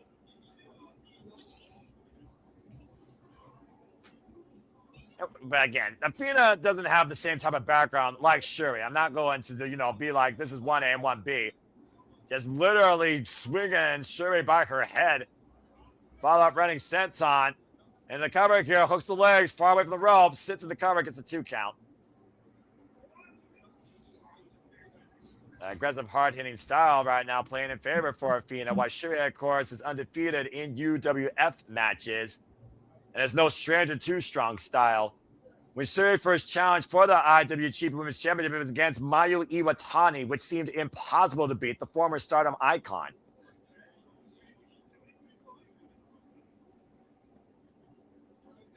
And right now, Athena working the head and neck in this cravat. Again, these body shots, though, precision right underneath the jawline here. And we know that Athena likes to use a Koji clutch if needed. Yeah, she's no stranger to the mat game either. Yeah, of course, use that against Billy Starks in one of her more successful defenses after surviving the Sequoia driver. Shout out again to the now retired Sumi Sakai, who was a pioneer for women in wrestling, including international women, Japanese women, being involved to wrestle here in the States. Oi! Shout out the side, a rolling elbow strike. Cover with the far leg and a 2 count. Nearly saw a new champion there. We saw Athena challenge Thomas Toy Storm at last year's Door for the AEW Women's World Championship. She lost out at that night via submission. Imagine what Athena's confidence will be if she loses against Syuri tonight for the IWGP Women's Championship. You can be as dominant as you want in one promotion, but what does it mean if you can't keep up across other promotions? You're right. There's a reason why people like Oh wow, okay, it's wow, she just like freaking planted her on her head. Yeah, Cazadora into an implant, pulled on DDT of sorts. Anyway, you were saying that was freaking nasty. Jesus. Oy. How about crowning her? Yeah. Off the ropes again, precision striking with that PK. Cover with the far leg and a 2 count. As you were saying, Ash. I lost my train of thought. The first arm breaker. Oh yes, now I remember what I was gonna say. People like to talk down on Ring of Honor, but Athena is proving that she can hold the fort, and Ring of Honor is a place to watch if you're into women's wrestling. Damn right. Athena right now in a world of trouble in the Fujiwara armbar. Shout out to the Virtuoso Dion Brazil. We'll bring up our pure champion. Oh no! And Whiplash escape. Syuri's head goes head first into the turnbuckle pad. Horrible whiplash there. Yeah, just like what happened with Athena earlier. Well, you think about it again, we haven't seen Athena hold that left arm to the inside of her body since her match against Thunder Rosa. And Thunder Rosa also heavily worked that arm. And that was prior to last year's AEW All In. And right now, Syuri again going right back after the arm. Again, looking for the arm bar here. And look at that arm, almost vertical in that modified Fujiwara. Yeah, just like really wrenching it in super deep. Oh my gosh, it's wrenching so damn hard on the arm. Athena laid flat in the middle of the ring. The Ring of Honor champion versus the pressure though, and the roll up, shoulders down, and 2 count. Yeah, Syuri had to force the break. And up and over, Athena trying to hook Syuri. What the hell is this? Oh! And a submission! Oh, Koji nice. clutch! There's that submission hole you were just talking about. Yeah, look at the way that that leg is braced across the throat of Syuri while her arm is trapped. Sexy Junior's probably watching this, be like, maybe I should try that. I'm about to say he's probably tried that himself, but again, I don't think Athena has it fully in though. She doesn't have it fully clinched in, and you see Syuri crawls her way to the ropes to force the break. Because of that work done on her arm, she can't fully lock it in because of it. Exactly. Damage done though on both sides now after compromising the breathing, and again working that head and neck of Syuri after that whiplash effect against the turnbuckles. Now Athena mounting the IWGP Women's Champion. Just teeing off here against Syuri. Might be looking for a TKO. Again, unprotected shots right now. Syuri can't even defend herself. Sorry, she's like really giving it to her. I'm about to say, the referee might be intimidated by Athena as much as Mike Posey is, but this isn't Mike Posey tonight. And Athena has to remain composed if she wants to leave with the IWGP Women's title.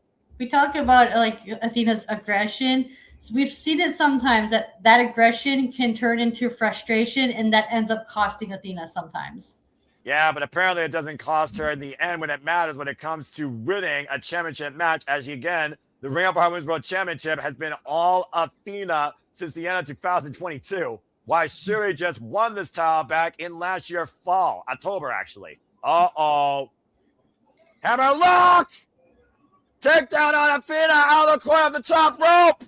Oh, wow.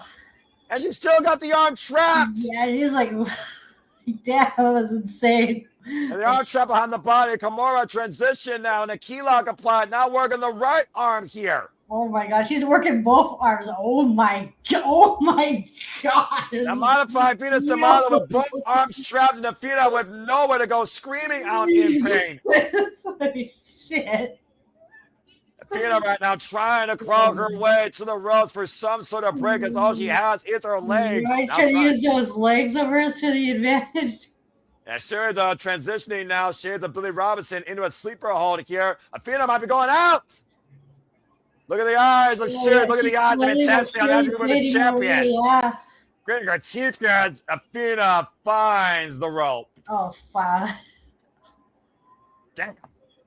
That was a fucking nasty ass submission hold. Holy shit. I told you to watch out when Syuri grabs your arm.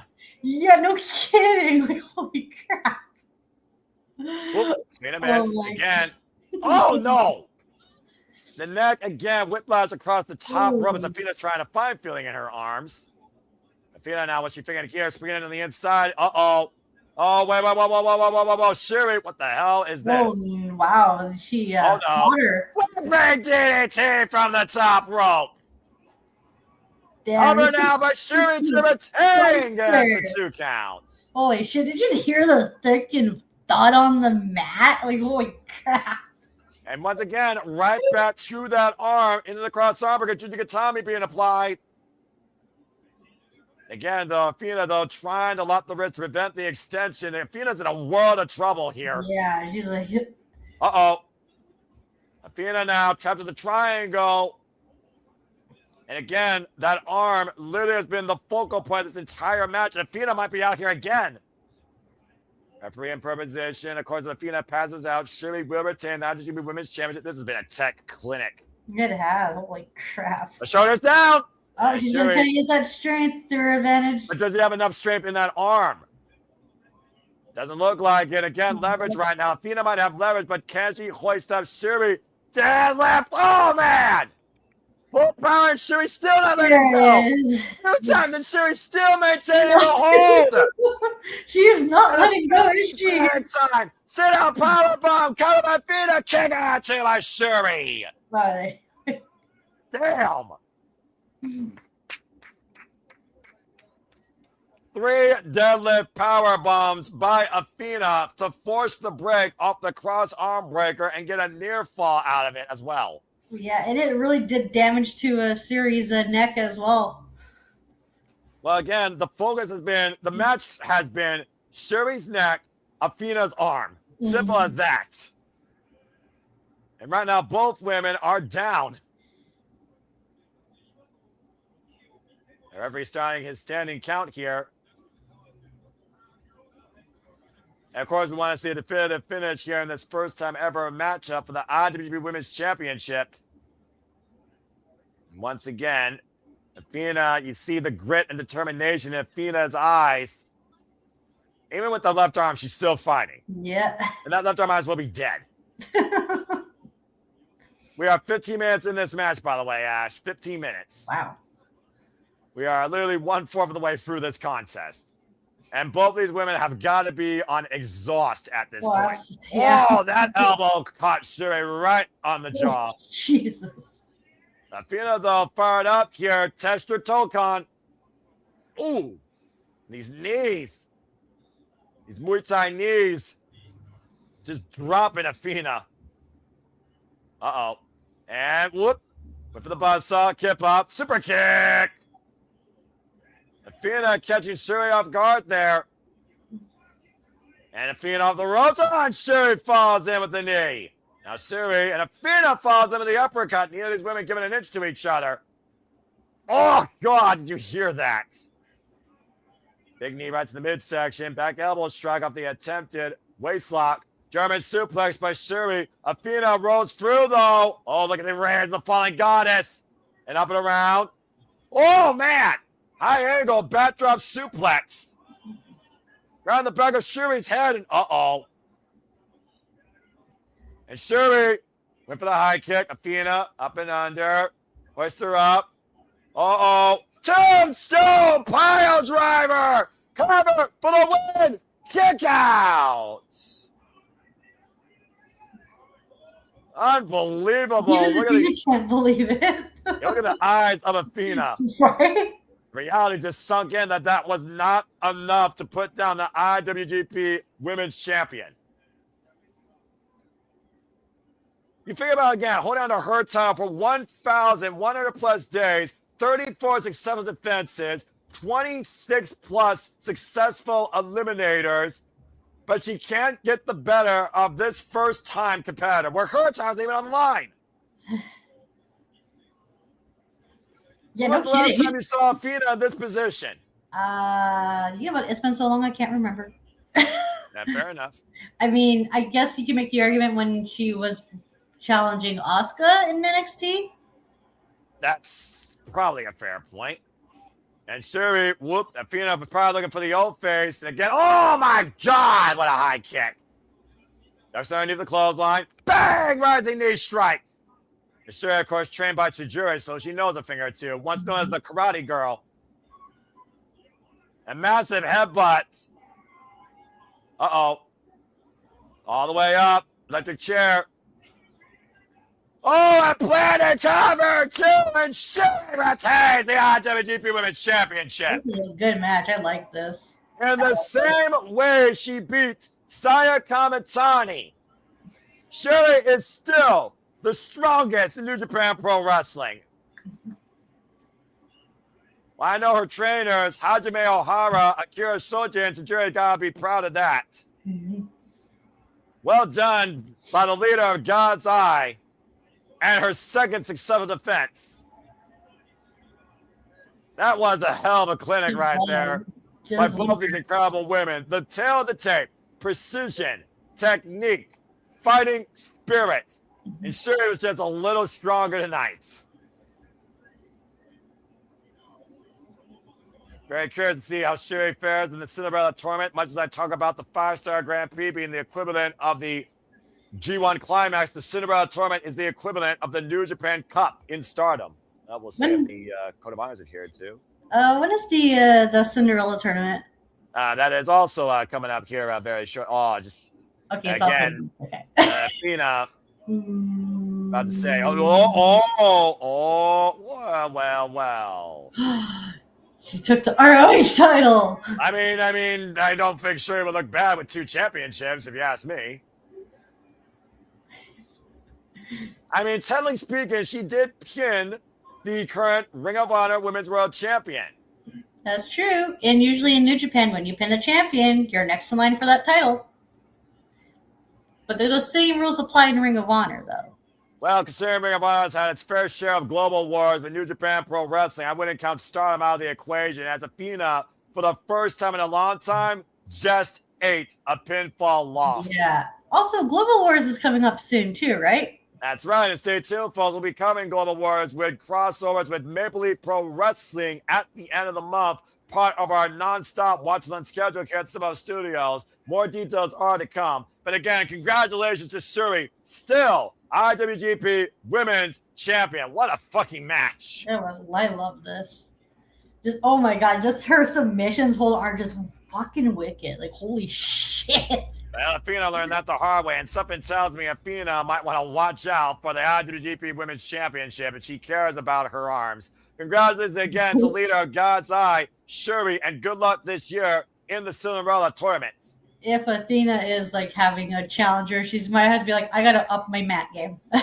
Well, a champion's only as strong as the competitors they face for the title, and a championship is only as valuable as the competitors that hold it and go for it. Wait a minute. What happened? Oh, the lights are out.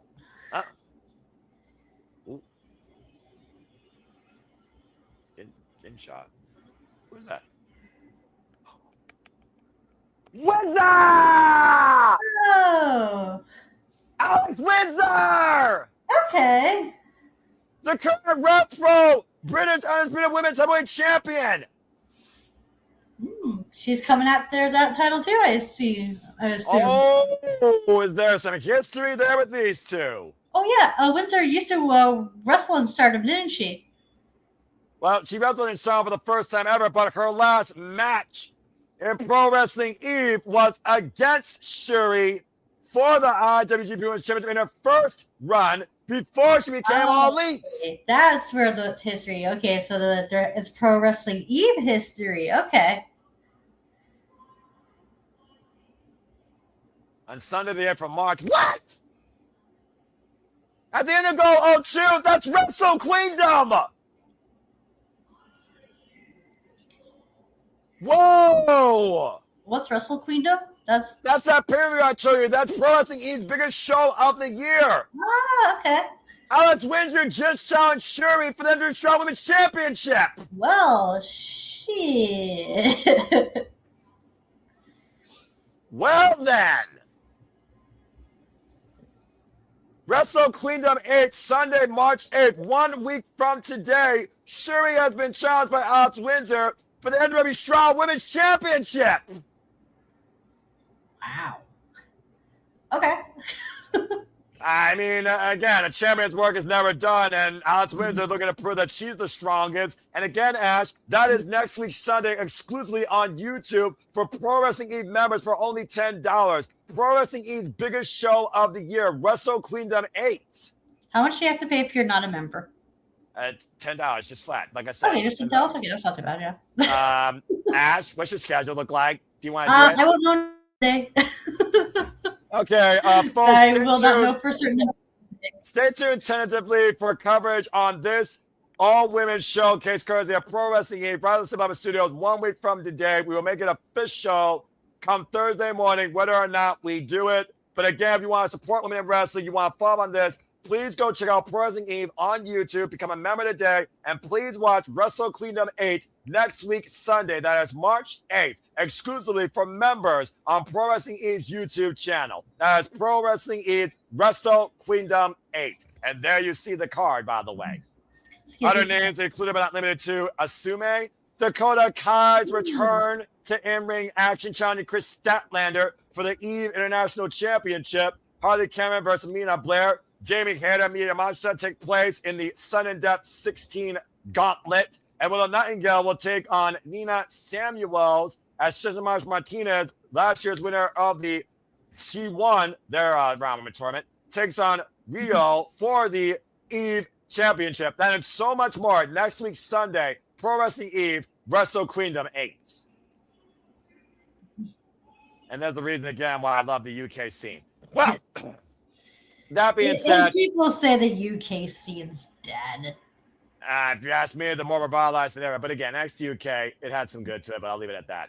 Well, as we prepare for our main event again, folks, let me remind you and thank you all so much for tuning in live to this Retro Watch Line coverage from New Japan Pro Wrestling's new beginning tonight. Hope you all enjoyed. Again, if you haven't already, please like, subscribe, comment, tell a friend. Subscribe to David Barry for Wrestling. Again, stay tuned for Batty Bracketology. Me and Ash tomorrow night. Time will be determined here very short before we cut the feed. We will be covering an outlook on the New Japan Cup this year. On a night where we saw David Finlay defeat Fred Rosser, Boltin only become the new strong openweight champion against Tomohiro Ishii. Taiji lost against Ricochet for the AEW National Championship.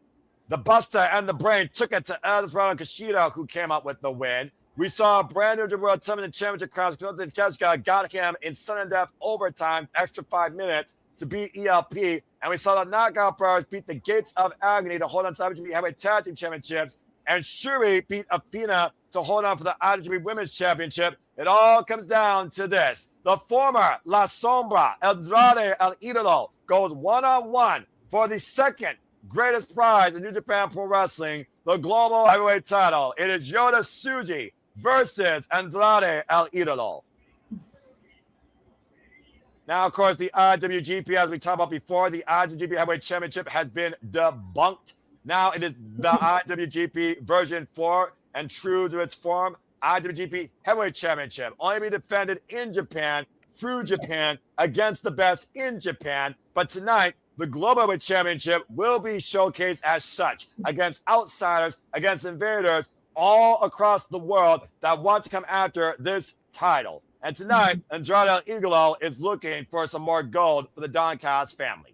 I love how they have like the version 5 IWGP title be like, we're going to count that in the version 4. So everyone who's held the IWGP version 5 also counts for the IWGP version 4 lineage, because Yeah, I'm happy they did that because that would have been so much history erased if they didn't do that.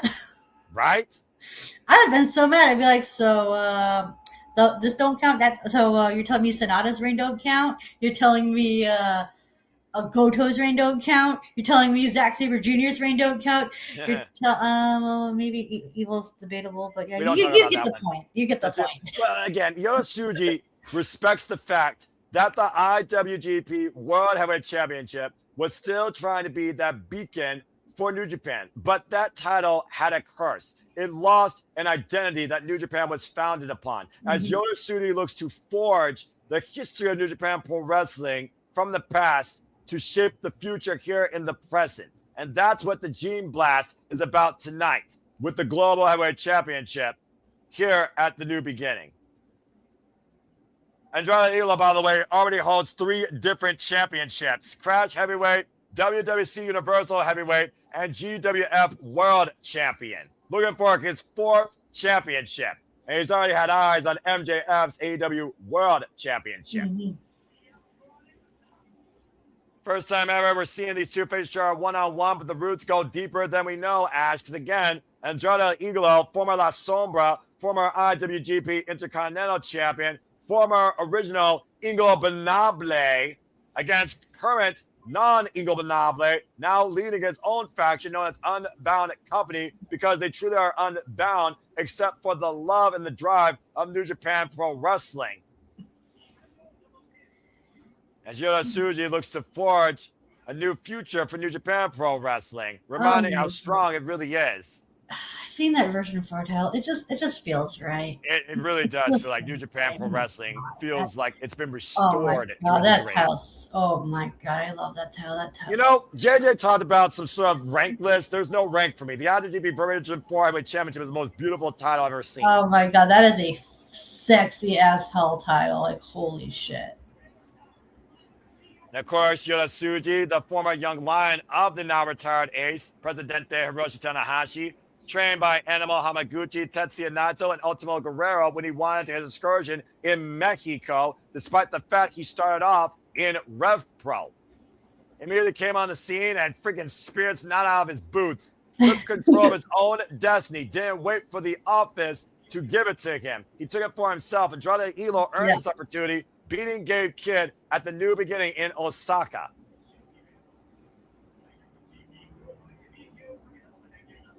And you think about this, we saw Konosuke the Cash Cow bring more gold to AEW, and the Don Callis family. Andrade Ilo might follow suit. Did Yuto-Ice win a New Japan Cup? I don't believe that he actually. I think he has. I have to double check and see, honestly. Okay. Because again, it's all like a blurring of the lines when Yeah, it comes to how much Tsuji has done. I know David Finlay won the New Japan Cup last year. Yeah, that was Finlay, right? Yeah. Okay. The are officially underway. One fall, 60-minute time limit. Our main event tonight here at the new beginning. And yeah, Yuto-Ice did win a New Japan Cup. He won the 2024 New Japan Cup, of course, against Hiroki Goto. Oh, okay. Okay. I didn't watch that, so I'm trying to remember, like, how did we get to that Sakura Genesis match? That's all good, and I have no idea, Wills. Maybe the Owen if we're lucky. And Elizabeth, as much as we talked about earlier, that's a fair shout. But now we know what's next for Syuri. And again, folks, tentatively stay tuned. We may cover Pro Wrestling Eve next weekend. I mean, that show looks fucking incredible. But again, prayers and passions and timing as we get ready for this match here tonight. Andrade right now, of course, talking about how he came here for the gold all over the world. I have eyes on gold in New Japan Pro Wrestling. Of course, Yuto-Ice coming off that defense of the heavyweight championship against Jake Lee at the new beginning in Osaka. The silent jester putting him through his own mental warfare. The shoulder block by Andrade, taking Yuto-Ice down like a digital cover for a 1 count into the midsection. I would argue, Ash, that Andrade Iglo has never looked better since leaving his prior company. Yeah, like we talked about Ricochet needing a new environment. You can make that same case for Andrade. Exactly. Like, from the Grand Slam, like I mentioned, like how where was this Andrade? Because I haven't seen him this motivated since NXT Black and Gold. at one point catering, then went to AEW, and then back to catering, then back free. If I had to guess his timeline. And right now it looks like we're going to get a Greco-Roman knuckle lock, maybe a test of strength. Let's also keep in mind, talk about the United Empire in the beginning of our stream. Andrade Idolo is the new financial backer of the United Empire. And his really resurgence in New Japan Pro Wrestling started at Wrestle Kingdom this year, where United Empire won against Yota-Tsuji and what became the Unbound Company. Mm-hmm. And right now, Tsuji, I thought he was in control here, and Andrade right now getting the better of this strength exchange. Andrade with wins already over Kenny Omega, Swerve Strickland, Gabe Kidd this calendar year alone. Wow, that's a who's who of opponents, and I'm hoping sometime down the road, Andrade gets an AEW title opportunity. Well, considering he almost cost MJF the AEW Championship against Zillipa 2 at House of Glory, I think you might see that match sooner rather than later. Ooh. If he gets for the Heyman AEW Revolution, which we now know will be a Texas Death Match. Take out Tijeras and Boltin in a stalemate right now. And again, Andrade tranquilo. That's going to be interesting because Hangman's never lost the Texas Death Match, has he? I believe you are correct.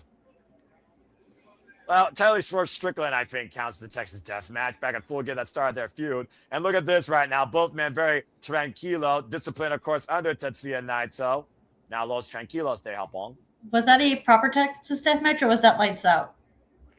It was definitely during the show, so I would say proper. But Texas Death Match and proper should not go in the same sentence, pal. Oh, the front of the eye. Again, Andrade right now outsmarting Yota-Tsuji. Mm-hmm. And of course, Yota-Tsuji making a name for himself out of Los Gunaves de Japón when he returned to New Japan Pro Wrestling, challenging Sonata, who was part of Just 5 Guys, when to your point, he was the IWGP World Heavyweight Champion. What a faction that was. Just 5 Guys. So what? Yota-Tsuji tope suicida, driving Andrade far up the entranceway. And right now, Yota-Tsuji in control of Andrade for the time being, but he has to remain in control. Non-tranquilo, bring him back inside the ring. Of course, Yota-Tsuji now a 2-time IWGP Global Heavyweight Champion. Hard Irish whip in the corner. The 6th Global Heavyweight Champion since David Finlay first established this title. And ironically enough, Yota-Tsuji took that title off of Gabe Kidd, as we know, last year at King of Pro Wrestling. He is going into his 3rd defense tonight. I love how Yota-Tsuji won the IWGP Heavyweight title the same way he won the Global title. Yep, Boston Crab, a fundamental going all the way back to the dojo. And that's what Yota-Tsuji is all about here, representing New Japan Pro Wrestling at its most fundamental. Andrade sent back inside the ring. And here's the cover now. Didn't even get a 1 count, I think. Again, you can't take Andrade lightly. No, not at all. He's a current champion and a former champion at almost every company he's worked at. There's a reason why La Sombra has trailblazed this business for 22 years plus. And to your point, former NXT champion, former WWE United States champion, former NWA World Historic Middleweight champion as La Sombra, as I talked about earlier, 2 times over, might I add, as Tekken champion and CMLL World Trios champion, along with so many other accolades. Oh, man.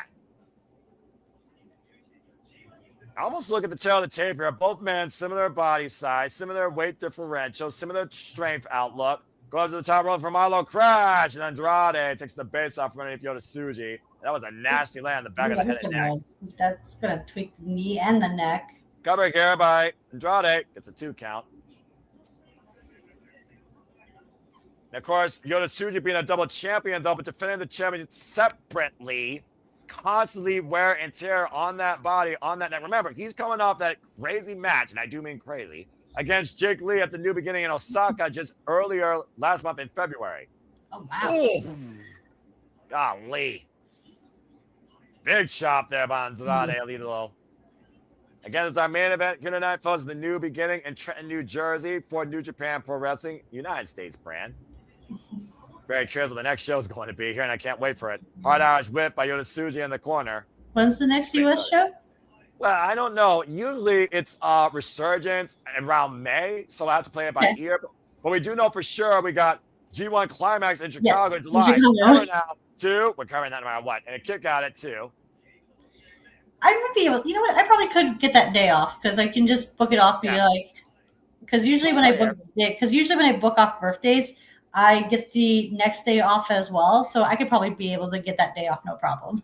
Well, we'll play it by ear again. There's no pressure. Remember what we live by here: potential Yes. mentality and priorities of our passions. Right now, Yoda is just trying to keep his outlook of New Japan Pro Wrestling alive as both the global and heavyweight holder. And Andrade right now working the head and neck in this vicious cravat side headlock here. Mm-hmm. Giving grab the hair. Not giving any room for Tsuji to breathe. And again, Andrade Idolo, it's not like he's been taking a break either. Andrade Idolo challenging Charles Mason for the HOG Heavyweight Championship. Lost via countout. Oh, God. Damn. Well, you want to talk about a hot fire shot? There it is right there by Tsuji. Yeah. Oh, God. And Andrade gives you that back in interest. Damn, he just freaking chopped him down like a tree. Good Lord. Wait. That was a haymaker and a half. No kidding. Just like open palms too. Like, damn. Just slide at him like he was a freaking fly. Or a giant redwood, like you said. He just fell back like a Mikey Ito headbutt. Freaking Kokeshi. And right now, Andrade, again, getting the better of Yoda-Tsuji, grabbing the head and neck. Hard whiplash effect down the mat. Yoda-Tsuji, though, immediately back up to his feet. Open palm strike again. Yoda-Tsuji trying to light up La Sombra. Get to the midsection, though, by Andrade. Front face lock. German suplex. Uh-oh. Holds on, pops the hips, and shouts one of the all-time greats, and Eddie Guerrero looking for the Tres Amigos. Yoda-Tsuji, though, trying to deny it, trying to break the grip. Fights out of that hold, hooks Andrade. Oh, and a gut buster. Oh, that's going to help out when he hits that Gene Blast. Charging out Andrade, though. Call that to a backbreaker. Explosive offense here. It's those bursts of explosive offense by Yoda-Tsuji that's always a difference maker. And the biggest attribute to that, Ash, is distance. You give Yoda-Tsuji distance, and he will capitalize. Absolutely. We've seen him win matches time and time again using that Gene Blast, and especially like how, like the distance between him and his opponents, especially when he goes like super fast halfway across the ring too. And the amount of speed that Yoda-Tsuji gets behind that Gene Blaster spear, to your point. This is what happens when you're a footballer / rugby player. Accurate, coming back from his background. And right now, pointing the elbow to the top of the head of Andrade El Idolo. Andrade right now literally being snuffed here by Yoda-Tsuji, who's firing up the crowd in New Jersey, hoisted up. Wow. Fending him out for the cover, and a kick out at two. Almost thought that was going to be turned to a Falcon Arrow. Instead, just literally hoisted him up and slammed him down. See Tsuji right now in control. Might be looking for that Boston Crab. The fundamentals going back to the dojo. High angle. Andrade, though, able to prevent Yoda-Tsuji from stepping over. Nicely spot. Wow. Well, now that's one way to get out of it. Everyone's saying, look at what Andrade has here. Figure 4 leg lock. And, of course, we know Andrade's done a lot of training alongside Ric Flair. Let's not forget Ric Flair was once in Andrade's corner against Kenny Omega for the AAA Omega Championship. Oh, but Yoda-Tsuji reversed the pressure. As we know, the fundamental hold of this move, your patella works against you. Yeah. It is. Right now, again, Andrade able to reverse the pressure back. The figure 4 is a double-edged sword when it comes to submission holds. Yeah, exactly. You put your opponent in harm's way with their legs, their worst weapon, but when they roll over, you are in your own dismay. Now, both men tied up here as Yoda-Tsuji grabs the bottom rope, and so does Andrade. I'm not sure who got the worst of that exchange. Yeah, it's when you apply that hold, it's a gamble, and not everyone, and sometimes you don't always win. As you can tell by like the damage done to Andrade's kneecap. Andrade rolling to the outside right now, trying to get feeling in that right leg to your point. Again, targeting his hands to be a pinfall submission inside the ring. And yeah, Wheels, wrestling is subjective, but I will say personally for me, AEW has really rebound their roster and the AEW World Championship this year, especially Dynamite. Dynamite's been my weekly delight. But again, wrestling is always my delight. That's why I love Japanese wrestling, particularly. Deadlift German, trying to hoist them up from the inside to the outside and draw the apron. Yota-Tsuji fighting back here. Dangerous territory for both men. Andrade and Yota-Tsuji trading bombs here with these elbows. Andrade almost losing his footing. Andrade, Ooh! Cut with that rising knee, got baited in there, Ash. Yeah. Got a little over-aggressive, a little overzealous. Tsuji right now, what is he thinking? Marlowe crash! On a draping Andrade. Choose the half, hook the far leg, kick out at 2. Not enough out of Andrade yet. Gonna take a lot more than that to put Andrade away. Yeah, Yota-Tsuji though seems to be firing up here though tonight, Ash. What is this? Joking it in, hoisted up for the power bomb, but Andrade fighting back. Escapes the hold. Big elbow. Both these men right back to duking it out in the middle of the ring. On that lion mark. You're turning Andrade sideways here. Good Lord. Yota-Tsuji, who's now won, of course, the New Japan Cup. Again, just trading bombs here against Andrade El Idolo. Andrade right now rocked. The big elbow strike applied here. And swing and miss. Traps the arm. Turns him around. Front face lock. Oh, Andrade getting the bear with the German suplex hold. And once again, looking for the Tres Amigos. Pops the hips. Maintains control again. Looking for the hat trick with a little Latino heat to the all-time great. Even outside connects it. Looking down, proud as any kick out to by Yota-Tsuji. Any chance running out? You gotta love it. I couldn't imagine what Eddie Guerrero would do with this generation of Lucha Libre. Oh my God, right? Man.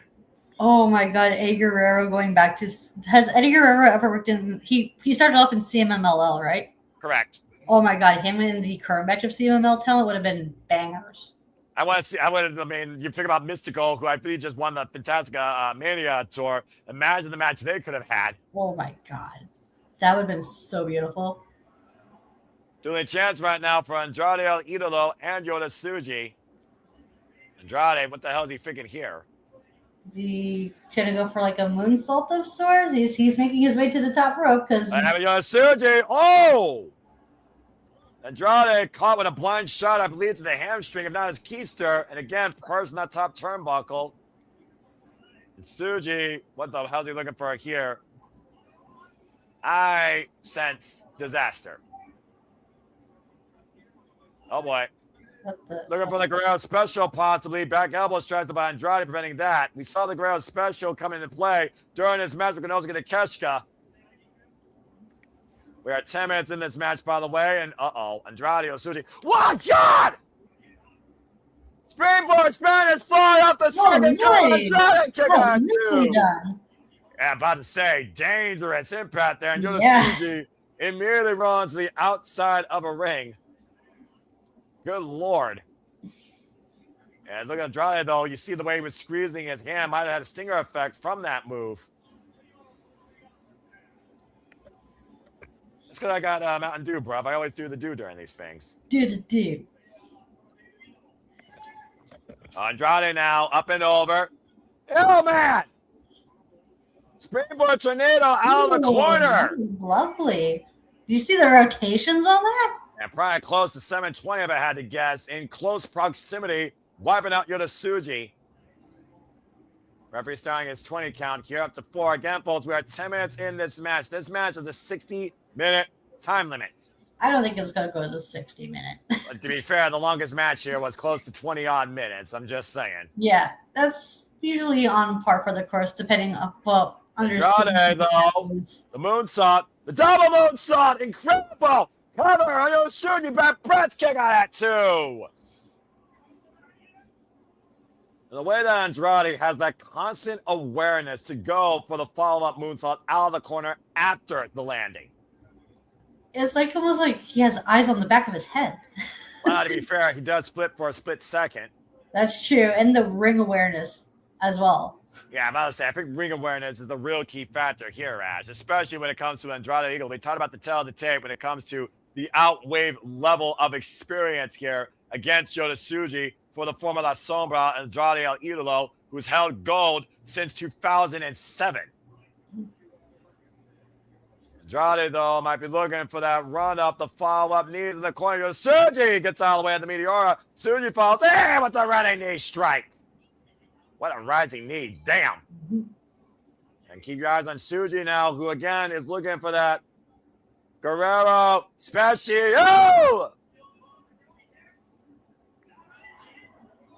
And the distance has been created, Ash. Uh-oh, 3-point here it stance. comes. 3-point stance by the Gene Blast. Andrade slow to recover, though. You wonder if Andrade is aware of what he might be setting himself up for. It seems like it. Using the ropes to get up, turns around, whoop. Andrade's counting it, though. Hooking him up. What the hell? Oh, wow.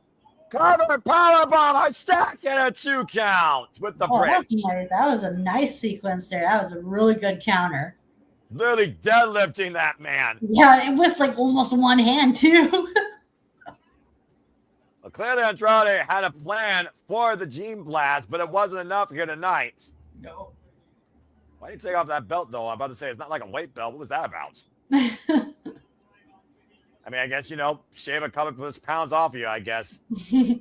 Now, Posse might be looking for that hammerlock DDT, El Idolo. Andrade, though, unable to lock Yota Tsuji in. Went for the lariat. Yota Tsuji doesn't budge, though. And this is the test of strong spirit right here. Tsuji wants Andrade to go for it again. Oh, boy. This is what it means for Yota Tsuji when it comes to outsiders or part-timers coming into New Japan Pro Wrestling. Right. And I share Tsuji's sentiments, too. That's fair. Okay. Ash, you might want to take a listen. Oh, boy. This is going to be big. What is Yota Tsuji Andrade thinking? All right. And the wind up. Oh! Oh my gosh. That just echoed through the arena. That was like a gun going off. Yeah. That makes you question if you literally can breathe like normal again. And Tsuji, meaning Andrade, center of the ring. Oh, God. Oh. Shit! Damn, that just freaking knocked down Tsuji. Dropped into one knee, though, but Tsuji refusing to fall, though. Andrade now with the running lariats. 2 lariats doesn't take Yota Tsuji now. Now looking for the hat trick. Oh, the body shot. Stopped Andrade down in his tracks. Yota Tsuji now trying to hook Andrade. Backbreaker. Face buster. Curve stomp. And Yota Tsuji hoisting up Andrade. Alley-oop. Oh, there's nice. first. Cover now for Yota Tsuji to retain. Gets a 2 count. Damn. We are 20 minutes now in this championship match. That was quite the combination of moves he just did there. Not to mention what he had to follow up off of when both men put hair on each other's chests. Yeah, no kidding, right? God damn.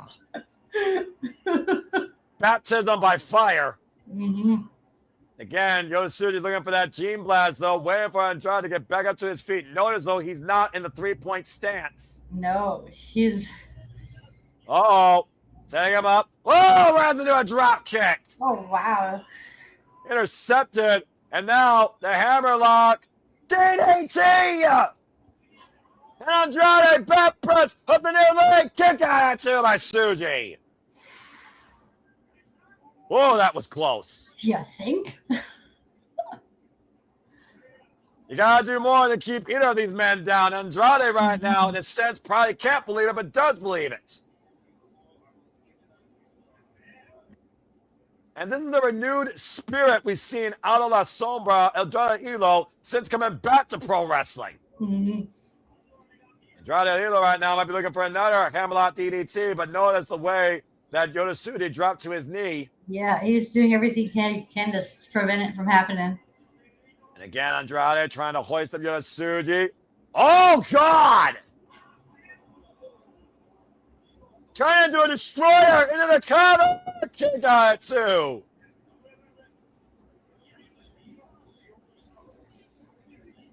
Double undercook into a modified pile driver destroyer of sorts, whatever the hell you want to call it. Drop Yuto-Ice on a damn head. Like some crazy ass looking driver. And again, there was no escape for Yuto-Ice in that hole because the double underhook. No, not at all. One shot to the Chrome Dome. Curtis is like he had no other option but to take the move. Andrade again, though, as Yuto-Ice poised in the corner. Might be looking again for those running knees. And connects with the Meteora. Oh, there it is. And now, once again, looking for the DM. Oh! Yuto-Ice, bang! Tsuji with the combination offense. Oh, big up, big elbow strike! Double push it down the cover. Take out at 2.5 by Yuto-Ice. I can't believe it. That Lifo big boot fake out, back elbow strike, almost claimed the Global Heavyweight Championship for Andrade Elo tonight. I can't believe that back elbow strike didn't do it. Yeah, because Andrade also has finished matches with that move as well. Yeah. Exactly. That's a stiff, ridiculous, lethal back elbow, man. Yeah, like what else does Andrade have? Because it seems like he's gone through like mostly all of his finishers already. Well, the only thing he hasn't hit is that new finisher he employed to beat Schwartz Strick on their first one-on-one encounter, that DM, that twisting DDT. Oh, that's what that is. Okay. And right now, Andrade once again up to the top rope. Tsuji again takes the base out from Andrade Elo. Just really working on those kneecaps. Tsuji now, meet Andrade in the top turnbuckle. Again, he tried for the Guerrero special earlier. Oh, no one wins in the headbutts. Oh, gosh. Went from rhinos to bulls real quick. Now Andrade. Uh-oh. This is not going to end well. Andrade with a sick look in his eyes. Sunset flip. Looking for the power bomb. Pausing. Yuto-Ice holding on for everything he can. Yeah. Uh-oh. Andrade got him hoisted up. And, wait a minute. Oh! Destroyer! Oh, okay. Tsuji hit one of his own. Okay. And the cover to retain the title. Kick out to by Andrade Elo. Not enough yet. You know, Tsuji's all fired up now. I know I'm fired up.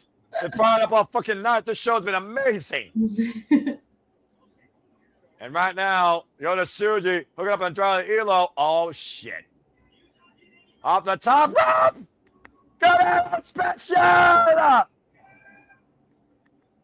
Oh, he's giving himself some distance. 25 minutes have passed. And right now, Yuto-Ice is looking for that final touchdown. 3-point stance. Andrade. Oh, Andrade with a cheap pass of his own. Cover. Out one. Oh, wait a minute. Andrade was going for the figure four. Yuto-Ice got it. Swinging a miss again. Off the ropes. Team Blaster. There it is. It's not enough, though, Ash. It's not enough. You need two of them. He wants the full range of it this time. Yuto-Ice, Team Blaster! Cover to Yuto-Ice. What the fuck? Oh, okay. Now you just gotta lock him in that Boston crab then. I can't believe Andrade Elo just kicked out of not one, but two of two them, yeah. Team Blasters. And now Yuto-Ice, to your point, turning Andrade over with a smile. Boston Crab apply, middle of the ring. And he's like really like Locked in real deep on that shit. And lots of real deep there. Again, Andrade on the side of his body, though. Yota-Tsuji adjusting position. Andrade looking for the ropes. Yota-Tsuji dragging him towards center. The way he won the title at Wrestle Kingdom 20. Andrade nowhere to go. Yota-Tsuji wrenching back. That is it. That is it. That is it. Andrade taps out. Yota-Tsuji is still your reigning IWGP Global Heavyweight Champion. As he should be. As he should be. Wow. Okay, I tell you about what I said earlier. All right, I'm not sure what was match of the night, but that was fucking amazing. I think for me, match of the night is still Oleg versus Ishii. I think I'm still going to call it match of the night. Second was the women, but that was one hell of anything but tranquilo for a main event fight. Oh, wow. That global title is so pretty. I love that title. And that global title will continue to be the global standard for New Japan Pro Wrestling's Yota-Tsuji.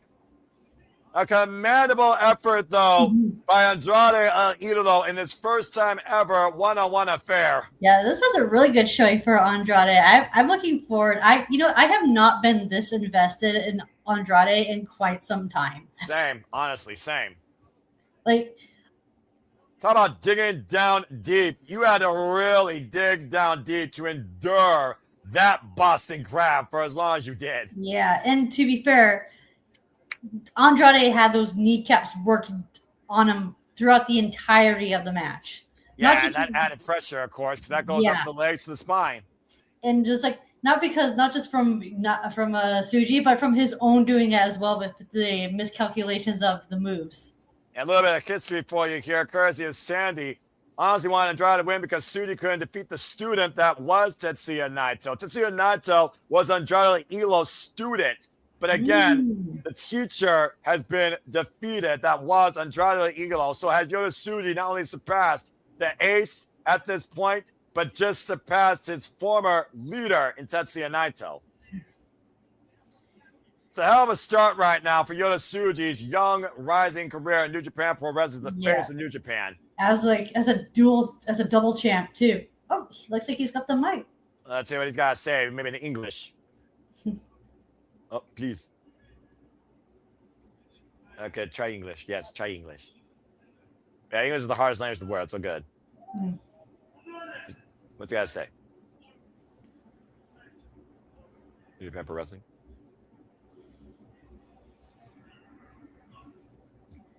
It's an IW fan. But thank you for coming to my show. Yoshi has been very vocal about AEW, though, to be fair. Yeah, he has, yes.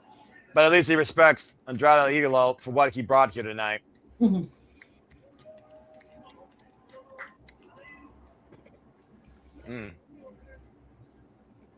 thank you, by the way, Sandy, so much. New Japan chants ran out loud and proud. This is professional wrestling. This is New Japan Pro Wrestling, damn it.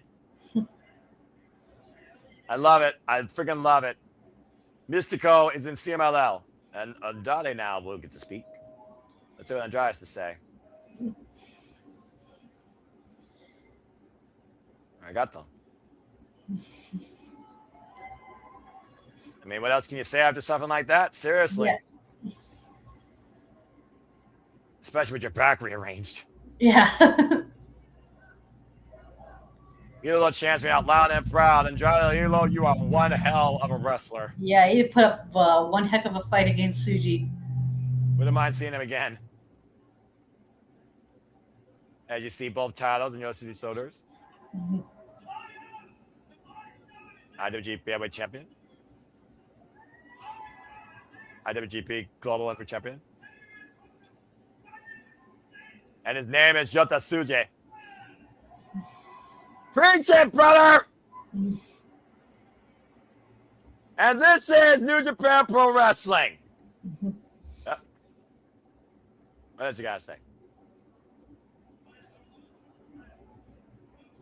I'm not future, it's my time. Accurate.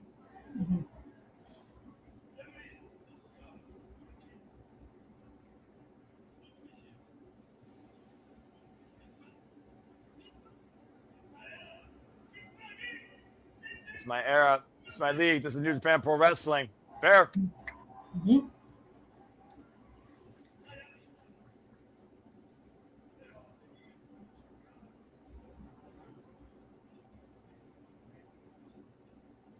Wasting all name all these companies off.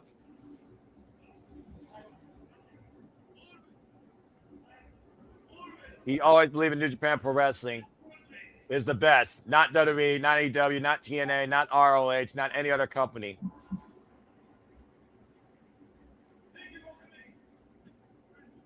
Thank you for coming, US NJPW fans. Are you ready? You follow New Japan Pro Wrestling and you're Tsuji.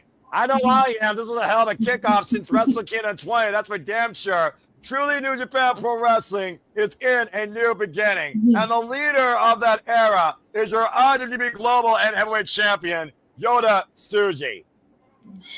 You can look at AEW. You can criticize WWE. You can watch Honorably Ring of Honor. You can look at an Impact and TNA Wrestling. But if you're looking for the strongest, it's hard to argue after tonight that it is New Japan Pro Wrestling. So says and proves this incredible roster, this incredible card, and Tsuji. The NJ did not stand for New Jersey tonight. It stood for New Japan. And that is 110% accurate. What's a hell of a show, though, that Trent New Jersey got to witness. I am extremely jealous. But I am extremely happy and humbled to share this passion with you, Ash, and cover this with you tonight, and to share this passion with everybody that's watched along with this. May this be proof you don't need to watch wrestling live, and you damn sure need to watch different companies beyond your regular means domestically after you saw something tonight. That's the beauty of the internet. You can watch wrestling whenever, wherever. Got to give the people what they want, and New Japan Pro Wrestling did that in spades. What a phenomenal night all throughout as New Japan Pro Wrestling shows you why they are the king of sports streaming and the strongest possibly in all professional wrestling. New Japan Ichiban. Yeah, I couldn't have said it better myself, Ash.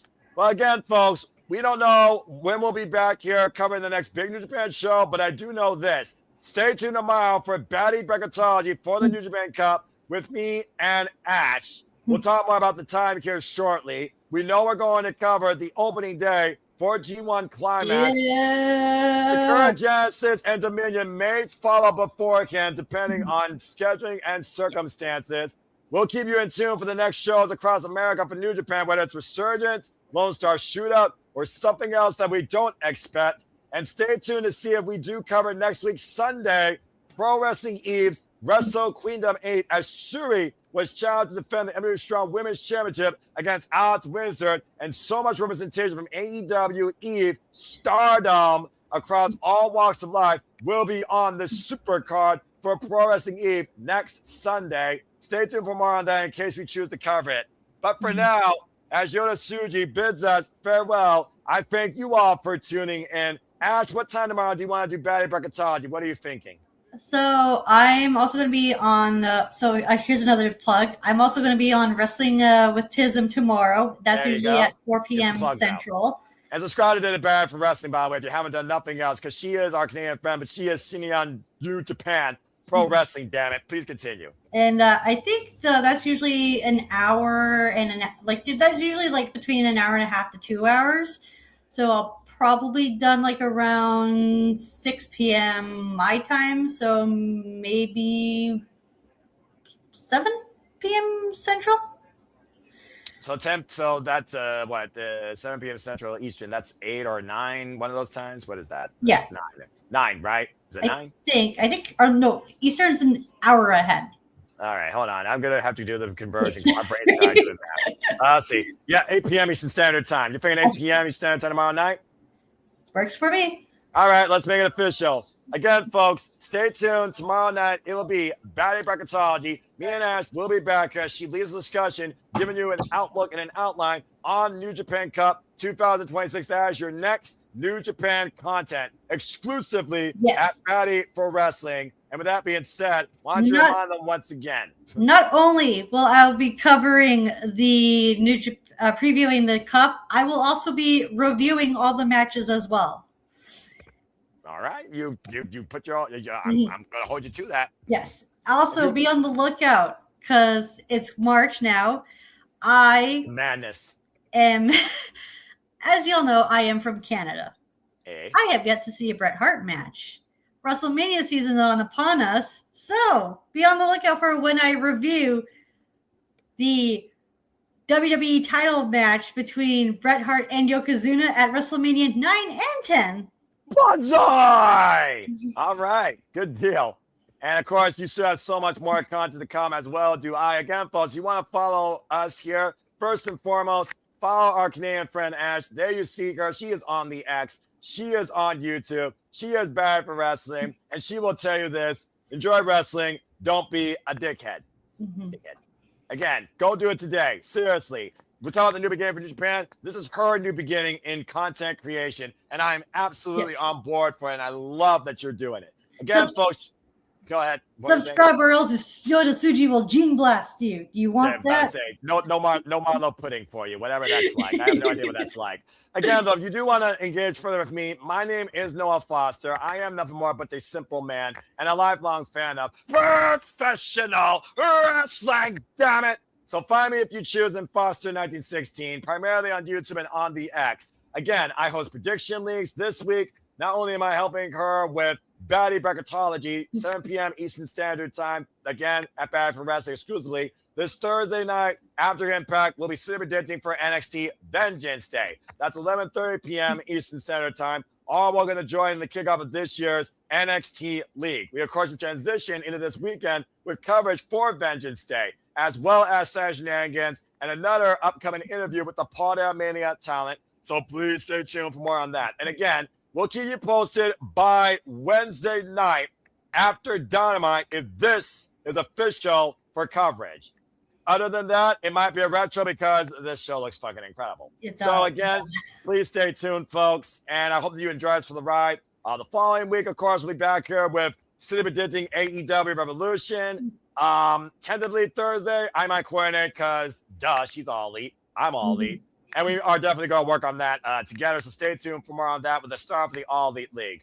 But in this love note to professional wrestling at its strongest, damn it, I thank you all for tuning in with this closing remark, reminding all of you and encouraging you. There are no winners. There are no losers. There are no betters. Just fans of opinions with this passion we all share. At the end of the day, folks, support one another, respect each other, protect your mentality too, treasure your fans, and just enjoy life and enjoy professional wrestling. And it's truly as simple as that. And thank you for those that tune into our coverage of GCW, WWE, and predictions sports more with me and Papagino. I assure you the passion, content, creativity, battiness, and insanity is not going to last anytime soon.